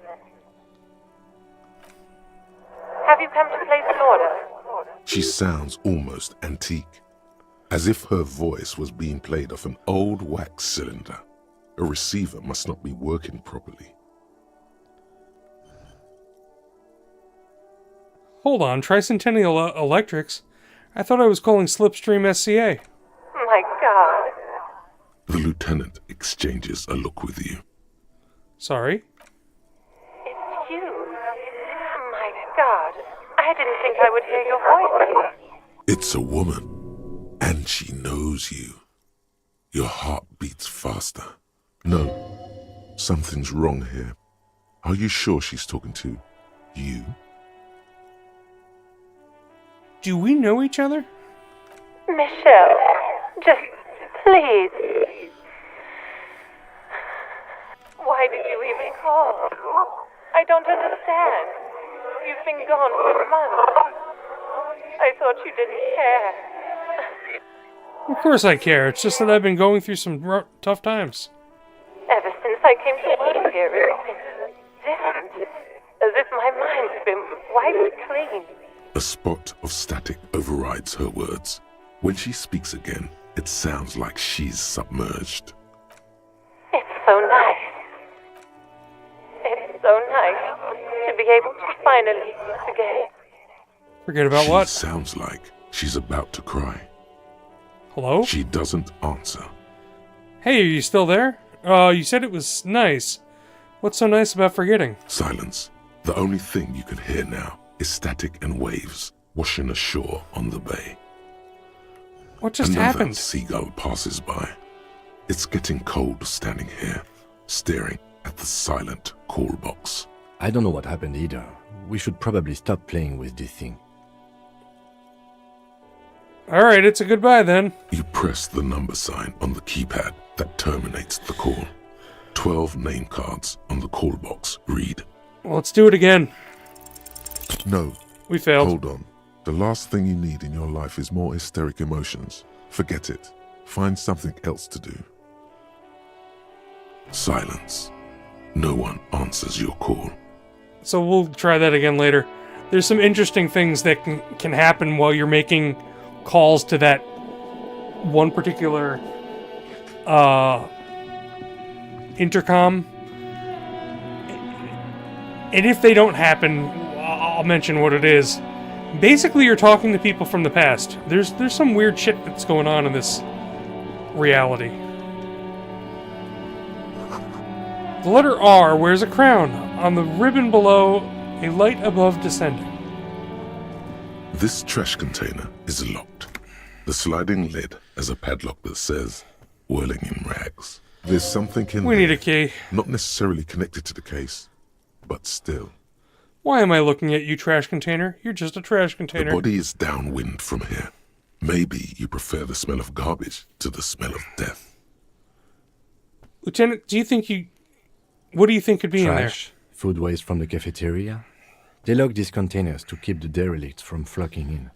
Could be evidence too. I feel like there's something in there. Feel. It's a hunch. Mm-hmm. We could How do we try get the using lock a open? pry bar, the one you took from my motor carriage, or Or we could ask for a key from the manager of the Whirling in Rags. He probably has one. I can try to do it without the pry bar. Let's do it. No matter how We fail. strong you think you are, this is real.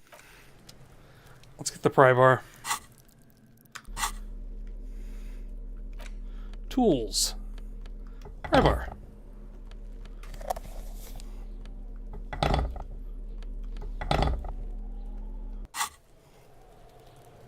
Let's pry that thing open. This trash container is Oh, it's only an The 8%. sliding lid has a padlock that says, "Force time isn't happening. You've jammed the pry What bar kind of under metal the is this? lid, This is but fucking it just shit." isn't bending." The quality of metal is not the problem. From what I see, He's enjoying your little failure. He finds it amusing. He's reveling in Hang from sweaty the pry bar rage with on all your face. weight. There's a creaking sound as the pry bar slips under the lid. You hang from it like a moron, huffing and puffing. Clearly the technique is wrong, but nothing else comes to mind. That's it. I can't pry it let's open. ask the manager for the key. This is Alright, let's go get the key from the manager. We'll be back to you.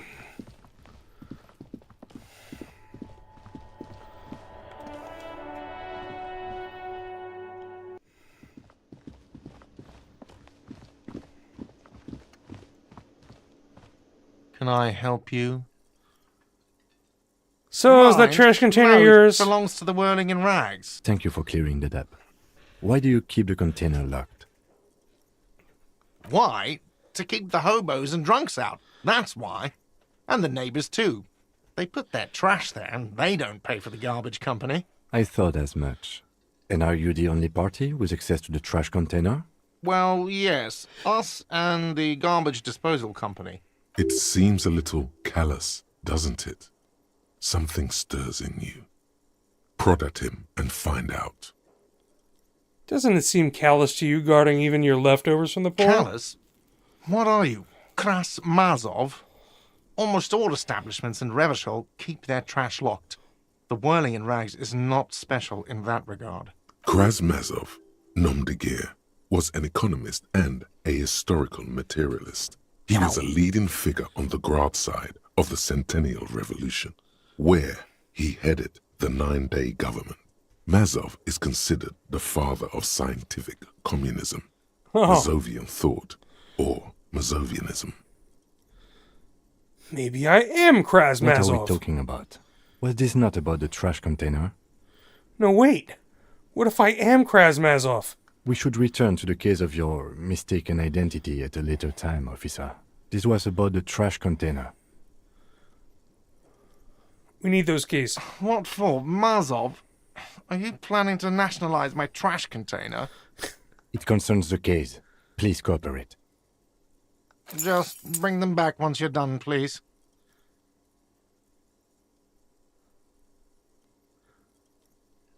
I've seen something here at the Whirling Gart, a thing I need to talk about. What thing? I saw a sign that the mess hall is reserved for the Union. Yes, not the whole damn Union, thank God. Just the nastiest and loudest faction. They come here in the evenings. Dumb, unruly types. Think they're big shit. But they're good customers. They place big orders and always pay on time. He hates the Union, but grudgingly recognizes its power over him. So he's directing his frustration at you instead. Retaliate.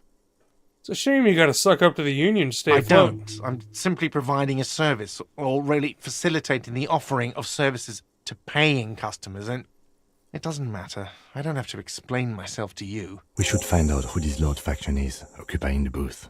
Loudness means talkative, and we need info. How do we find don't. them? We have to wait. They'll show up sooner or later. Men get hungry, even striking men. If not today, then they'll be here tomorrow. What? By the way, you should come back to this thing-based questionnaire if you see anything interesting in the Whirling later. I'm gonna sing karaoke, Gart. Absolutely out of the question. You wait and see, cafeteria manager. Absolutely in the question. First we find a sad banger. Then we sing this place to shit. Yes, have you got it? How much do I owe you again? A lot.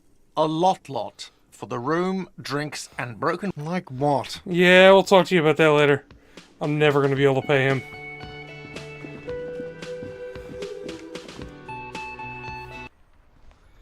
Okay. Now we got the keys. Let's open up this thing and then we'll get to dealing with the body. This trash container kid. is locked. With a well-oiled crack, the lock pops open. It should now be possible to simply raise the lid. Don't. Maybe you shouldn't. Didn't I just have a premonition that there's something in there? There is, but you won't like it. Sweat forms on your brow. Your hand is still on the lid. The smell of rotten food rises to greet you. You see soggy cartons, dirty rags, and organic waste. Could be worse. We're just in time. This hasn't been emptied for over a week. Look under the box. You see milk, an egg rest with one broken egg in it, some pasta wrapper. Picking up the soggy packages somehow feels familiar. A box falls into pieces in your hands. Batiste Soleil cereal. There are plastic pasta packages below, and turbo noodles. Nothing of note, however. Among the threadbare kitchen towels, something catches your eye. A pair of denim trousers, As the legs of the slime-covered jeans begin to unspool from the garbage, a rank corpse smell fills the air. Ah, probably the corpses. The victim's clothes? Cadaverine odor is faint. If these belong to the deceased, they were removed when he was still in the early stages of decay. Drop them in here, officer. Guitar marked blue jeans. Pockets empty or emptied. He wore them with a belt, too. A white belt. The loops appear stretched, but the belt is missing. That's it. Do you see anything else in there? I have another bag here. Something slimy catches your eye. A drab, long-sleeved shirt, olive-colored, appears from the food waste, dripping with pus. Ugh. This is a military-type overgarment. No label or serial number. This is the kind of rib-knit shirt that's worn over light armor to conceal it in an urban scenario. Anything more? The rest of the rags are just kitchen variety waste. A yellow old mug that catches your eye. But other than that... A thrown-out towel, a mug that's all right. We should go to Gart again and ask if he knows who put the clothes in the trash. It could be as simple as someone from the hostel cleaning the yard. Or that one. I'd advise against confronting that force. Not really. All we know is the victim's clothes are in the trash, the lid was locked, and his establishment had the key. It's just a small loose thread. The fuck's he on about? Kids? You hear that, Kuno? He thinks you're an infant or something. See? The lieutenant nods, then looks back into the Check trash the food container. waste. It's just organic waste, cold and slimy on your hands. Apple and potato peels, mostly. Unidentified sludge, and the occasional chicken bone thrown in for good measure. But hey, nothing. It's nothing. Nothing more to see here. Inland Empire is trying to protect me. What's this? A blue piece of plastic sticks out from the apple peels. It's shiny. Looks like the corner of something. Something larger. A clipboard. A blue plastic clipboard with moist papers hanging from it. They look badly damaged, but you can still make out forms and notes, written in a man's handwriting. Officer, is that your paperwork? No, it can't Yes, be. it is. Look. This plastic has the RCM street grid on it. You've even got an autopsy form. If you don't mind my asking, how could you have let your paperwork end up in the trash? I'd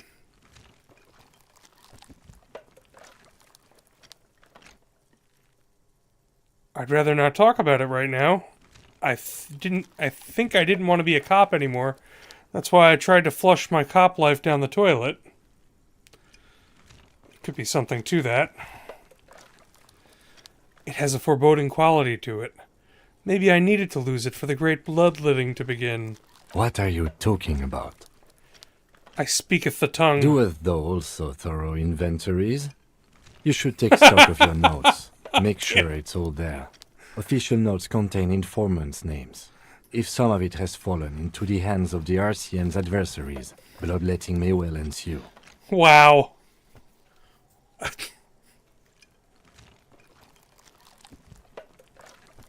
Okay, I'll do that. It would also not hurt to start taking notes on the case. Now, tell me what your eagle eyes see. Or are we finished? Some items, such as the ledger you found, are interactable. Go to your inventory and select the Interact tab to read your paperwork. That mug, I'm getting that mug too. You pick out a broken mug with an oddly racist depiction of the yellow man frolicking in saffron. An antique? Only in its social sensibility. You've acquired an interactable item. Investigate this item further by going to the Interact tab. The container sounds a muffled gong. Okay, we're done with the trash container. That's one thing off the list. I think we got it all. Tremble. The time is now. Taola. Time for the show. For Taola. The hallowed time of fear and disintegration. A countdown has begun. all will collapse on itself. The world will disappear into a single grain of blackness. All sound will be muted. All life will scream. Time for the show. For Ulogu Theodos, Xeno Zausin, Ipoli Osidhian, Echondes Fronisin. Wait. When did this countdown begin? Monday morning. The moment you arrived in this reality are the first crack in the sheer face of God. From you it will spread. This is because of the insane world-ending stuff I've been saying, isn't it? Yes, you spoke the words of the Palindropos and the houses of Pericarnassus. Items, people, even words will tumble. All will lose its meaning in the coming years. That is why you marked yourself. Am I sure it's not just a joke or some kind of coping mechanism? It's totally also a coping mechanism. Okay. I'm a little afraid. So you should be. The world island crumbles at your feet, and in the far plain, Palindropos. Perhaps, just a thought, this has something to do with the hangover. So I can opt into this or opt out of it right now, but I'm gonna let's The opt face in. of the woman fractures. There will be herd killing. We all become vapor. I was not a cop of the apocalypse the last time I did this. Smells of spoiled meat and curdled dairy. A human being decomposes. Terrible. Ooh, free crap.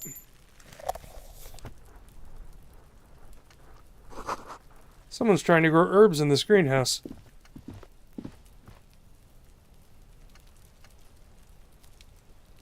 How about that thing? Have to be there to see it. This winch mechanism has been oxidizing for some years. An inconspicuous pile of the roofing material, Eternite. What It's is this? nothing. Someone just left some roofing material slanted against an old shack. Why am I looking at this pile of the roofing material? Because there's a secret door hidden behind the panels of Eternite. 28% chance of That's that. why they're too orderly. There it is. You see a shabby little door. Huh. Wow. What is this then? A tool shed? Let's investigate.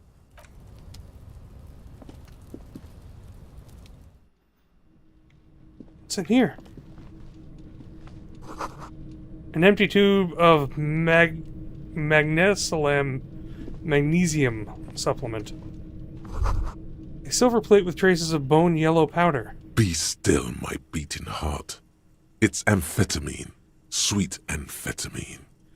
The lieutenant isn't studying the powder in the mirror. He's studying you. Someone has taken narcotics here. Perhaps the police should interfere. Perhaps not. This is below our pay grade, detective. See that ladder there? It's probably another way into the industrial harbor, no? A secret path the local kids use. That's awesome. That way we don't need to go through Measurehead.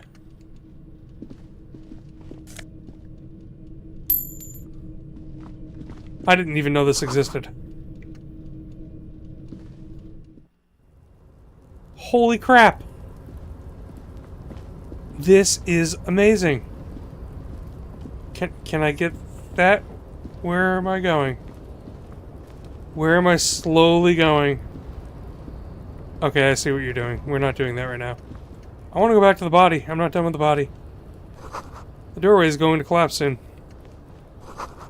Restoration pillars keep the runes together. Postcard, Grand Courion 37. So I can walk up this somehow?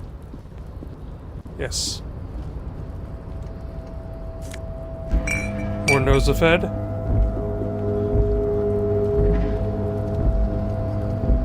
What is this stuff? More money. More money.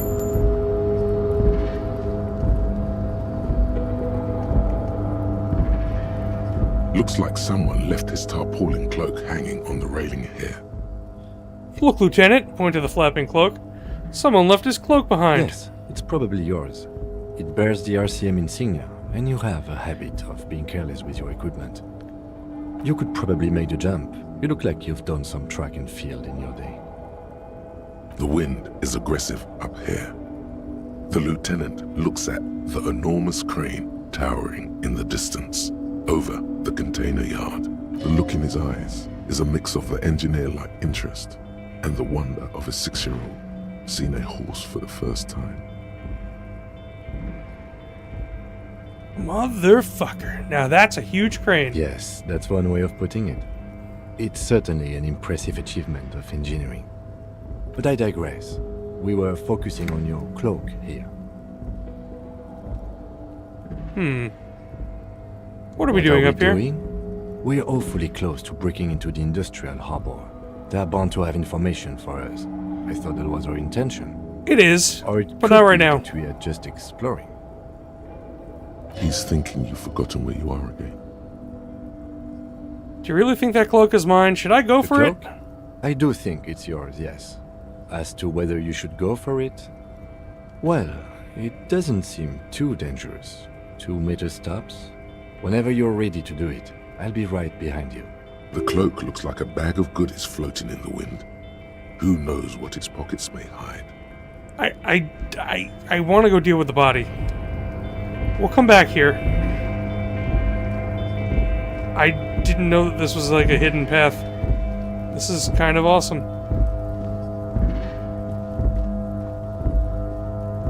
Okay.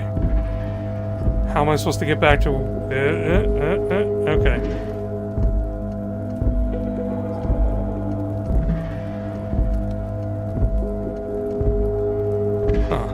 You know what? I'm sitting here next to a mouse. Oh, I can't even click on it either. Okay, well. Oh well then. Alright, duly noted that that's an additional way to get to the harbor that is not going through Measurehead, which is definitely a plus.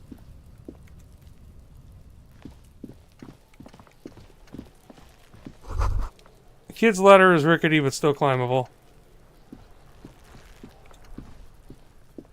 Hold on. What is this? A ladder for kids wouldn't hold the weight of a grown man. There are several footprints in the mud, left by work boots. Anywhere from 6 to 12 pairs have walked. Heavy workers' boots with reinforced toes and hobnails, all over the yard. Isn't this something an industrial worker would wear? Lieutenant, workers' boot tracks. Noted. Visual calculus, come on. What do you think you are? A super detective? You're hungover. These are just dents in the mud. No pattern emerged. We'll wind up with the visual calculus for that eventually. As much as I want to talk to Kuno, let's deal with the body first. The corpse looks at you with bulging white eyes. The face around them does not look human. It's swollen and ready to burst. His lips are fish-like and his tongue like a ball gag in his mouth. You seem to be holding your breath. A cargo belt twists his neck at an unnatural angle. The body below appears stiff. It's letting out an ungodly rot. The smell seeps in, even through your clenched nostrils. Active decay. It's okay to throw up, officer. No one is judging. He's about to blow! Cop's gonna blow, Kuno! Alright. We have not saved yet. Let's actually save. This is a good enough time to save. It's almost been 2 hours. Yeah, it's been over 2 hours. He still is. Looking right, let's see if we can do this. Through you, with the smell is failed. repulsive. It pushes in from your mouth, more instant and more familiar than anything you'd expected, more fever than odor. It fills your mind, flushing you from within. Oh.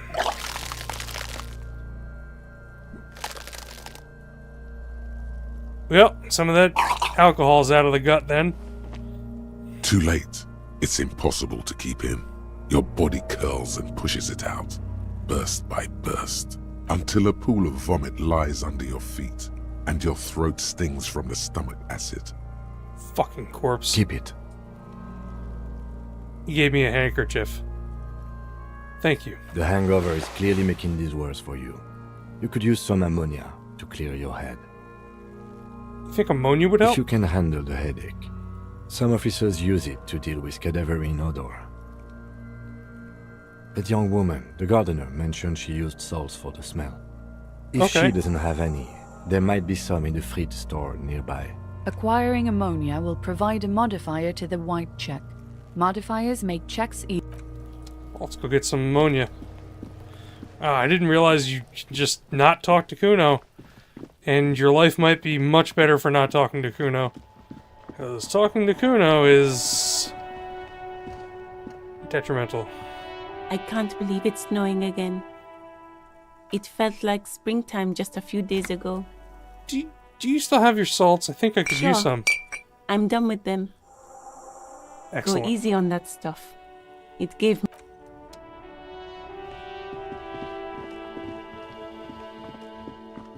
Yeah, the smell of ammonia being preferable to the smell of this rotting corpse just tells you how bad this is. Ammonia's not really... Oh. Do I have points? I have one skill point to put in. I could put whatever I need to deal with the corpse as well. Once we give this ammonia a try. Ampule of ammonia. Do I have to use it? Oh, I can interact with these things. That's right. It's just a racist mug. What's there to read here? Not Quite a lot to read into here, actually. Look at all that content. Oh boy, here we go. What are you going to say about a broken, tossed-away mug that you dug out of the garbage? This mug is an example of prejudice. I'm going to use it as an example of what not to do. I'm going to push this into the face of every merchant I find and tell them, this is your inane ideology.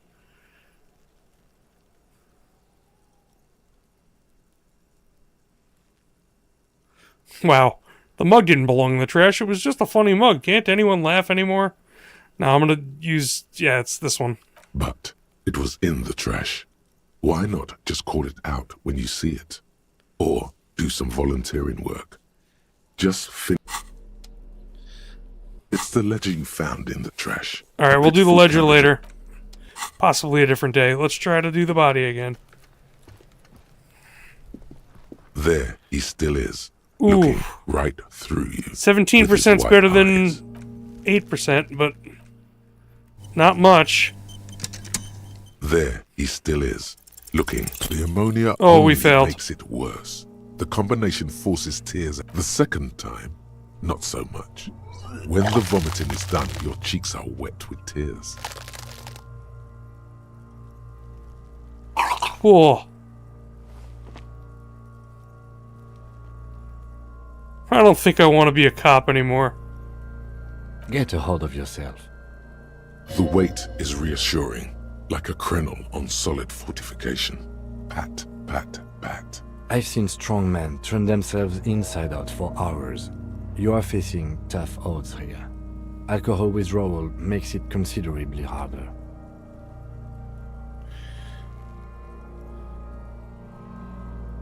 Why can't I keep it in if I've been a cop I've my seen whole life? captains puke their guts out. It never gets easier. You never get used to the smell. Every Monday is cadaver day. Throw up, investigate. Throw up, initial autopsy. Throw up, bag it. Then drive to the station. Maybe throw up on the way there if you didn't bag the thing tight enough. I think I've lost my sense of smell. Not being hungover helps too.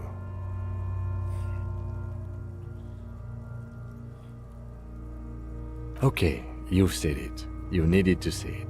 And now that you have, you need to get your shit together. No. But I don't want to get my shit together, but my shit already is together. No, it's not, officer. But I don't Then want to the get it world will together. turn away from you and leave you behind. Wow, then the world will turn away from you and leave you behind. Okay. We should go talk to the locals. Find something else to do while the wind... You've gained a thought. When this dialogue is over, Give it Yep. half an hour. Get yourself together. So all I have to do is put a point in endurance, which I'm gonna do right now. Maybe we'll get another chance. Endurance is not the worst thing either. Gives you another health point. So now we should get another chance. There he still is, looking right through you. With it, as you breathe Success! in, the odor Aha! comes over you. It's a spell of the mind telling you to run, and your stomach to wring itself empty. With your hands at your sides and your eyes squinting, you stand in it. Do they always do that? They do after 7 days, yes. We are deep in decomposition here. The man before you is naked, but for a pair of underpants and enamel boots. His I want skin them is boots. greenish, marbled with decaying veins, and blotched by lividity. A fading web of tattoos covers his chest and shoulders. The cargo belt used to fasten him to the branch above appears industrial in strength. Expect them boots. The material appears to be ceramic. Its clean white stands in stark contrast to the decaying flesh above the knee. The man wore thick polymer socks, probably for padding. A fine array of interlocking plates covers them. Delicate and fragile, they feel alien to the world around you, out of place somehow. These are clearly not boots. They're armor, possibly part of a larger set. These aren't just boots, are they? This is the armor he was stripped of. Indeed. Technically speaking, these are sabatons, not boots. Oh, well, thanks. What kind of armor is this? Ceramic plate. Zirconium dioxide, most likely. This is where the make would be. Where? Under the hill. Fair weather. Fair weather model T500 VE. I'm guessing that's vitreous enamel. This is advanced stuff. Where's the rest of it? Scavenged by the locals? Piece by piece. He's been out here for 7 days. It would be odd if they didn't. We should keep a lookout for these species. The armor could yield information. This is one thing he might actually know. Maybe he was just wearing these boots and there's no rest of the armor. No, I think he had something precious underneath the clothes. They had to remove the jeans and shirts we found to get to it. And this kind of armor is often worn under fabrics. Oh, interesting.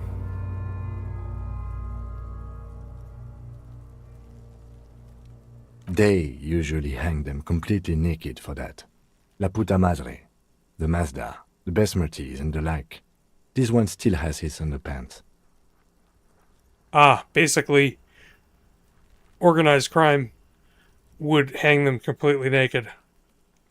Fucking talking about underpants. Material looks It out of is. place. It's expensive. We've requested similar material for our tactical units for years now. The constabularies deemed it too costly. In that time, we've lost 6 men to semi-automatics. How much are we talking about? For a full set, about 4 years of wages. Wow! Ka-ching, baby! By catching, do you mean let's not log them as evidence? Let's steal them? That is what ka-ching means, yes. No, that's not what I meant. Of course. How could this man afford such expensive hardware? That's for us to find out. My initial report on the area suggests he was a security guard for the hardware company. But that's just hearsay. Sorry. Yeah, this is... my back is finally starting to get it, but we're nearly at time, so I can hang in for 10 minutes. These look pretty advanced for a security guard. I agree. This equipment is way beyond what a guard can afford. Knock on the boot. A small bell-like sound fills the air, like tapping on the side of a porcelain cup. It is ceramic. The pry bar in your hand is itching for some action. Sounds fragile. It's anything but. This material is a kinetic redistributor. It spreads kinetic energy horizontally, from plate to plate, dissipating it entirely. See? Faint, organic lines cover the plates where they separate into smaller ones. These plates then divide into smaller plates until there are hundreds of them altogether.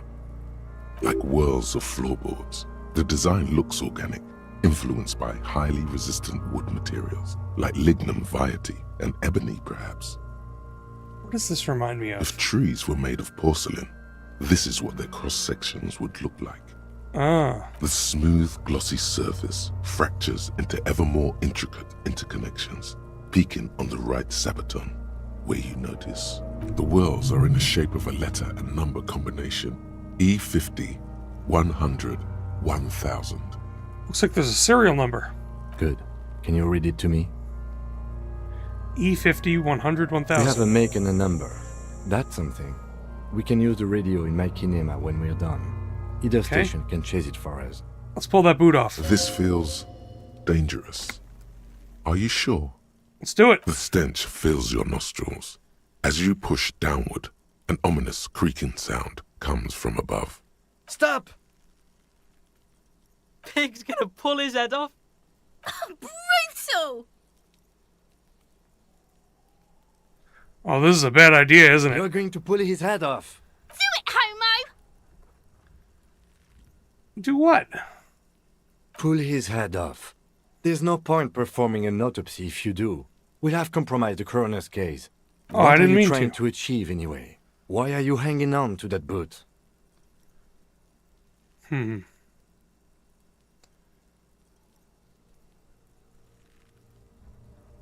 These boots would go super well with my bell-bottom pants. You do understand the boots are steeped in cadaverine odor, don't you? So are my pants. You have a point there, detective. You have a point. But there's no way you're getting them off. All the organic matter in his body has been flowing down into the boots. They are fused to his feet now. Why do you think the locals haven't scavenged them yet? You're sure We're getting them damn there's boots a way off. to peel them off. But first, the body needs to be down. And second, it would probably be better if the lieutenant wasn't around. The anticipation makes you crack your fingers. Feels nice. Nice and cracky. Processing will take care of them. With the situation in the morgue, it will yield nothing. But we must pick our fights. Should we continue? Alright, The let's look at the cadaver rest of the corpse slowly real quick. twists on the cargo belt. His torso Inspect the belt. covered in tattoos. The hangman's knot is pulled tight by the weight of the corpse below. Yellow, hard-edged polyester cuts into his neck. Above, a sliding buckle ties the belt to the branch. What kind of rope is Industrial this? Strength. The kind used for tying cargo to lorries. Like in a circus. When the circus leaves town and they tie a black-spotted giraffe to the wall of a carry pen. What? Like in the circus for transporting black-spotted giraffes? No. More like in harbor. Like the one just east of here. I get the sense they used whatever was on hand, without paying much attention to not incriminating themselves. We're assuming the dock workers did this. I'm still approaching this as a lynching, yes. Motivated by the ongoing strike. You? No. You feel like it was something else. But what? I feel like it was something else. Yes. It often is. This bed worries me. They sure wanted him to stay there. Polyester seems strong. It's not merely polyester. It's steel reinforced. Oh. See these lines? This is where the wires We're not run. cutting that. I see rabbits for more than 20 strands. This makes getting him down much more problematic than I had assumed. How'd they even get him up A there? noose is one of those things that's easier to use one way around. That's true.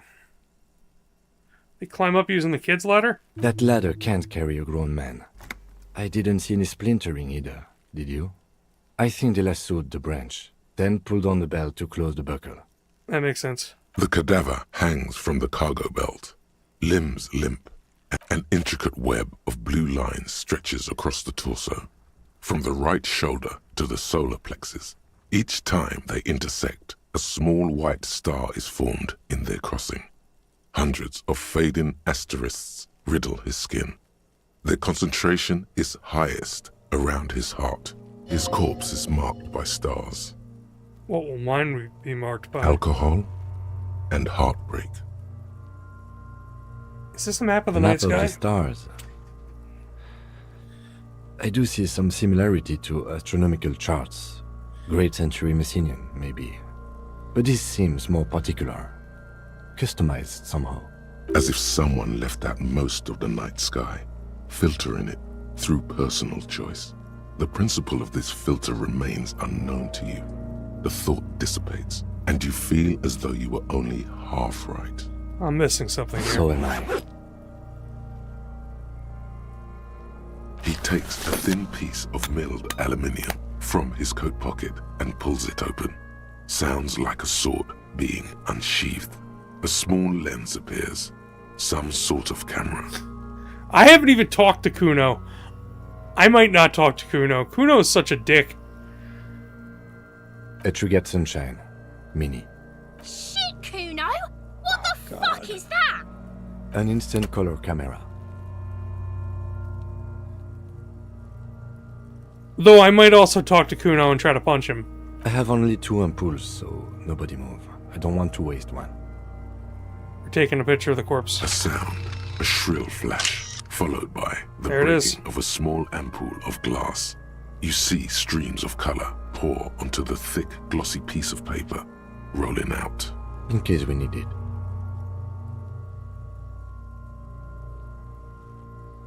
Yes, it is pretty cool, isn't it? It contains insight to the victim's person. By his build, I'd say this was a man of physical violence. The story he wanted his body to tell was important to him. It is his letter. To us. Someone should decipher it. We'll figure we it need out. to show it around. I should look at it later without the corpse smell. Sure. Just don't lose it.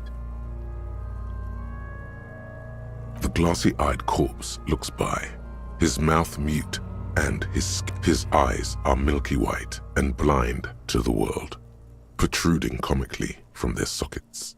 There is no one home. I can't remember. Did Just you manage to get the subaquatic body down terrors there. when you did this? Dark brown hair grows on his head. His face is ready to explode from the organic processes inside. The death's head grin has passed. Oh shit! What You remains shot it down. is an unrecognizable Okay, mess. you got that. You got to that point. I don't know if this happened to you. I'm gone. Did you get to talk to the hanged man? Into the wild pale yonder. In the past. Way out in the west. Okay. I'm a joke. I should go back and look and see what exactly happened. I did not get to talk to Measurehead, and I don't know if I'm ever going to have to, because I really hate that guy. If I do go to talk to him, it'll be after artificially buffing up my ability to beat his ass down. Just for the value of punching him in the face. You are now, but who were you when you were alive? A killer. A motherfucker. And a killer. Go ahead. What's happening? What do you mean? I'm talking to you. It's the power of your imagination. Yeah, man! Don't be crazy! Inanimate objects and dead people can't really talk to you! Your wild imagination is doing this. Ask some more of those questions you love so much. I love the necktie. He loves those. Why do I love questions so much? Because you're a copperoonie.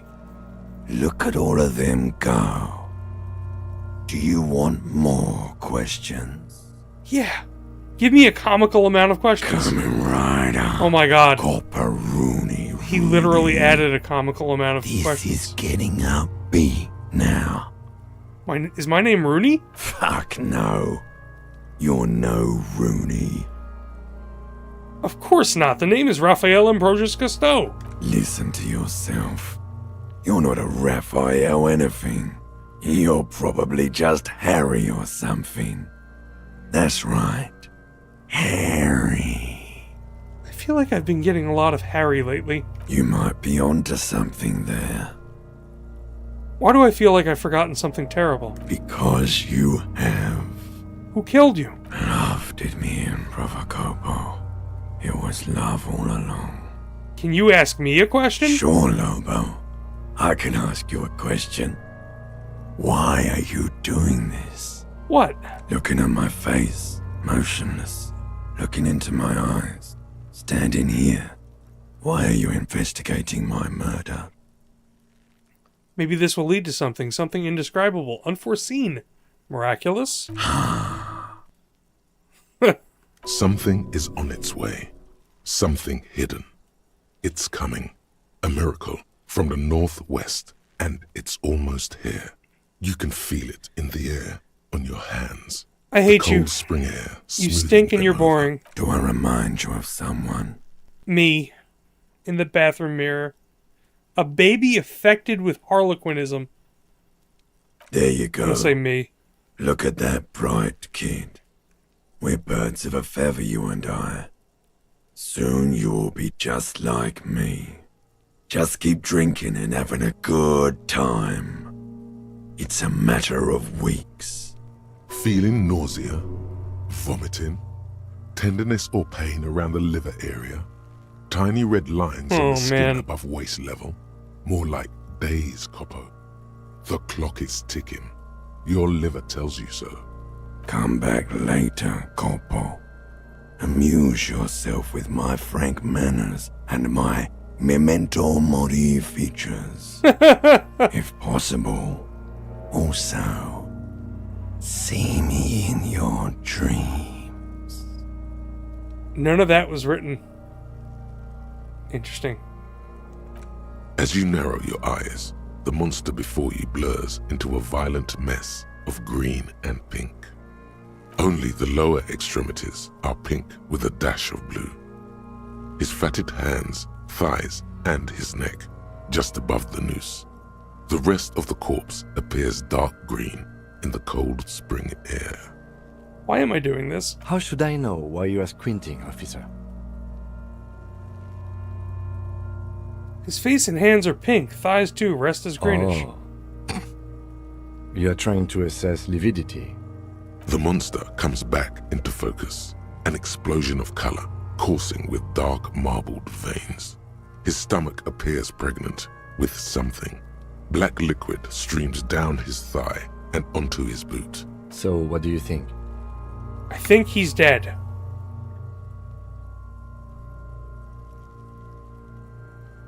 He's beaten up, see the bruises? I do. Most of them are post-mortem. Maybe even all of them. The delinquents have made our jobs harder with their little sport. Stop talking in riddles, coin slot. It means you fucked him up good, Kuno. Fucked him up brutal-like. I think he's dead. I agree. His personality is no longer a part of the world. Totally dead. Totally dead. Thank you, Kim. Thank you. The world no longer stores his personality in its composition.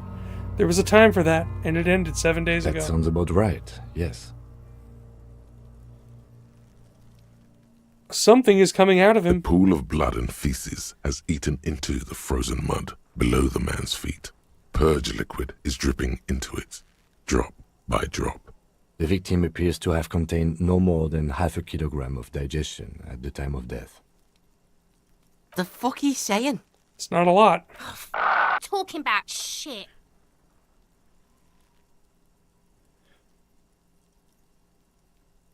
We got Did lucky. we? I don't feel lucky. I think he was upright immediately after death. Blood has gathered in his hands and feet. That makes sense. And his neck. The noose acted like a tourniquet, keeping the blood in his head. The hypostasis here is in tune with the hanging. That's what I think. Could it still be he was moved after death? There's always a chance. We should check for ligament marks on his neck to see if they're in tune with the belt. We'll have to... But there is no breath to catch. Let's get him down. Only the Are you sure we finished the preliminary That'll be where we examination stop. of the cadaver? We might miss some of these things once he's done. I think we did it. The cadaver Didn't we? slowly twists on the cargo belt. Yeah, His we did. torso covered in... Of course. Yeah, we did it You all. have come back later. The steel reinforced belt presents a unique challenge. I brought chain cutters, but I don't see a good angle of approach to the belt. The cadaver is a good 1.2 meters up. Neither one of us can reach the belt without assistance. And even if we do, there's the question of cutting it. We could shoot him down. Yeah! Bang bang time, pig! Shoot his head off! How? Just shoot the belt. The bullet will break it. It absolutely will not, officer. That's not how physics work. It will maybe cut one thread loose. Yeah, now we're talking. Entertain the Kuno with some shit. They'll miss! The pigs will miss Kuno!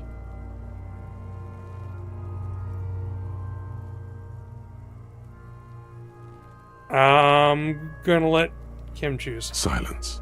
With his elbow sharp, the lieutenant unzips his jacket and produces a lightweight firearm. He drops a paper cartridge in the barrel, separates the scouring stick, and gives the cartridge 5 tucks. He then steps back and assumes the fellow's desk position, taking aim. The corner of his eye twitches. His finger is on the trigger.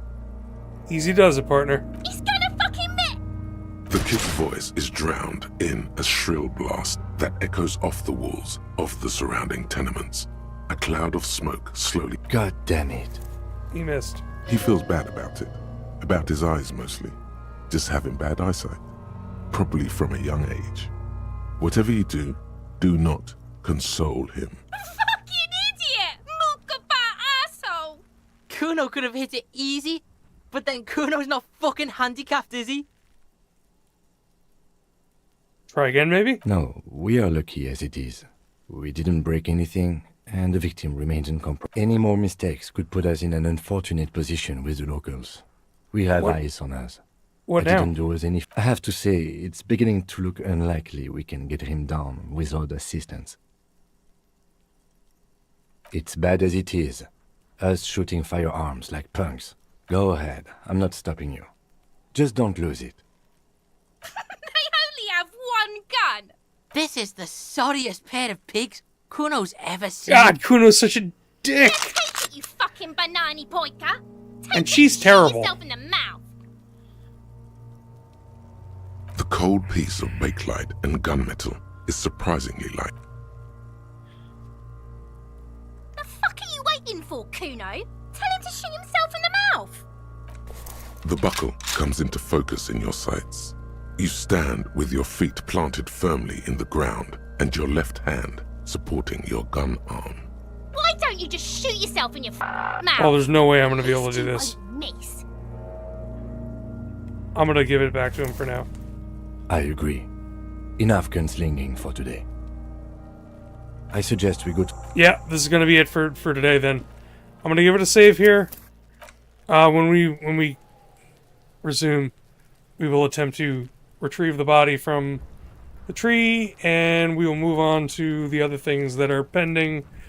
But yeah, this is the beginning of Disco Elysium. It's about, I think, 5 or 6 days of investigation, and as you can see, we're at 1:48 in the afternoon of the first day, so plenty more to go. Don't know when I'll get back to this, but hopefully we'll get back to this before next Thursday. Just don't know what's in the cards. I love this game, and I hope to get to the point where I can show you guys why I love this game. Thanks for watching. Time to sleep. Good night.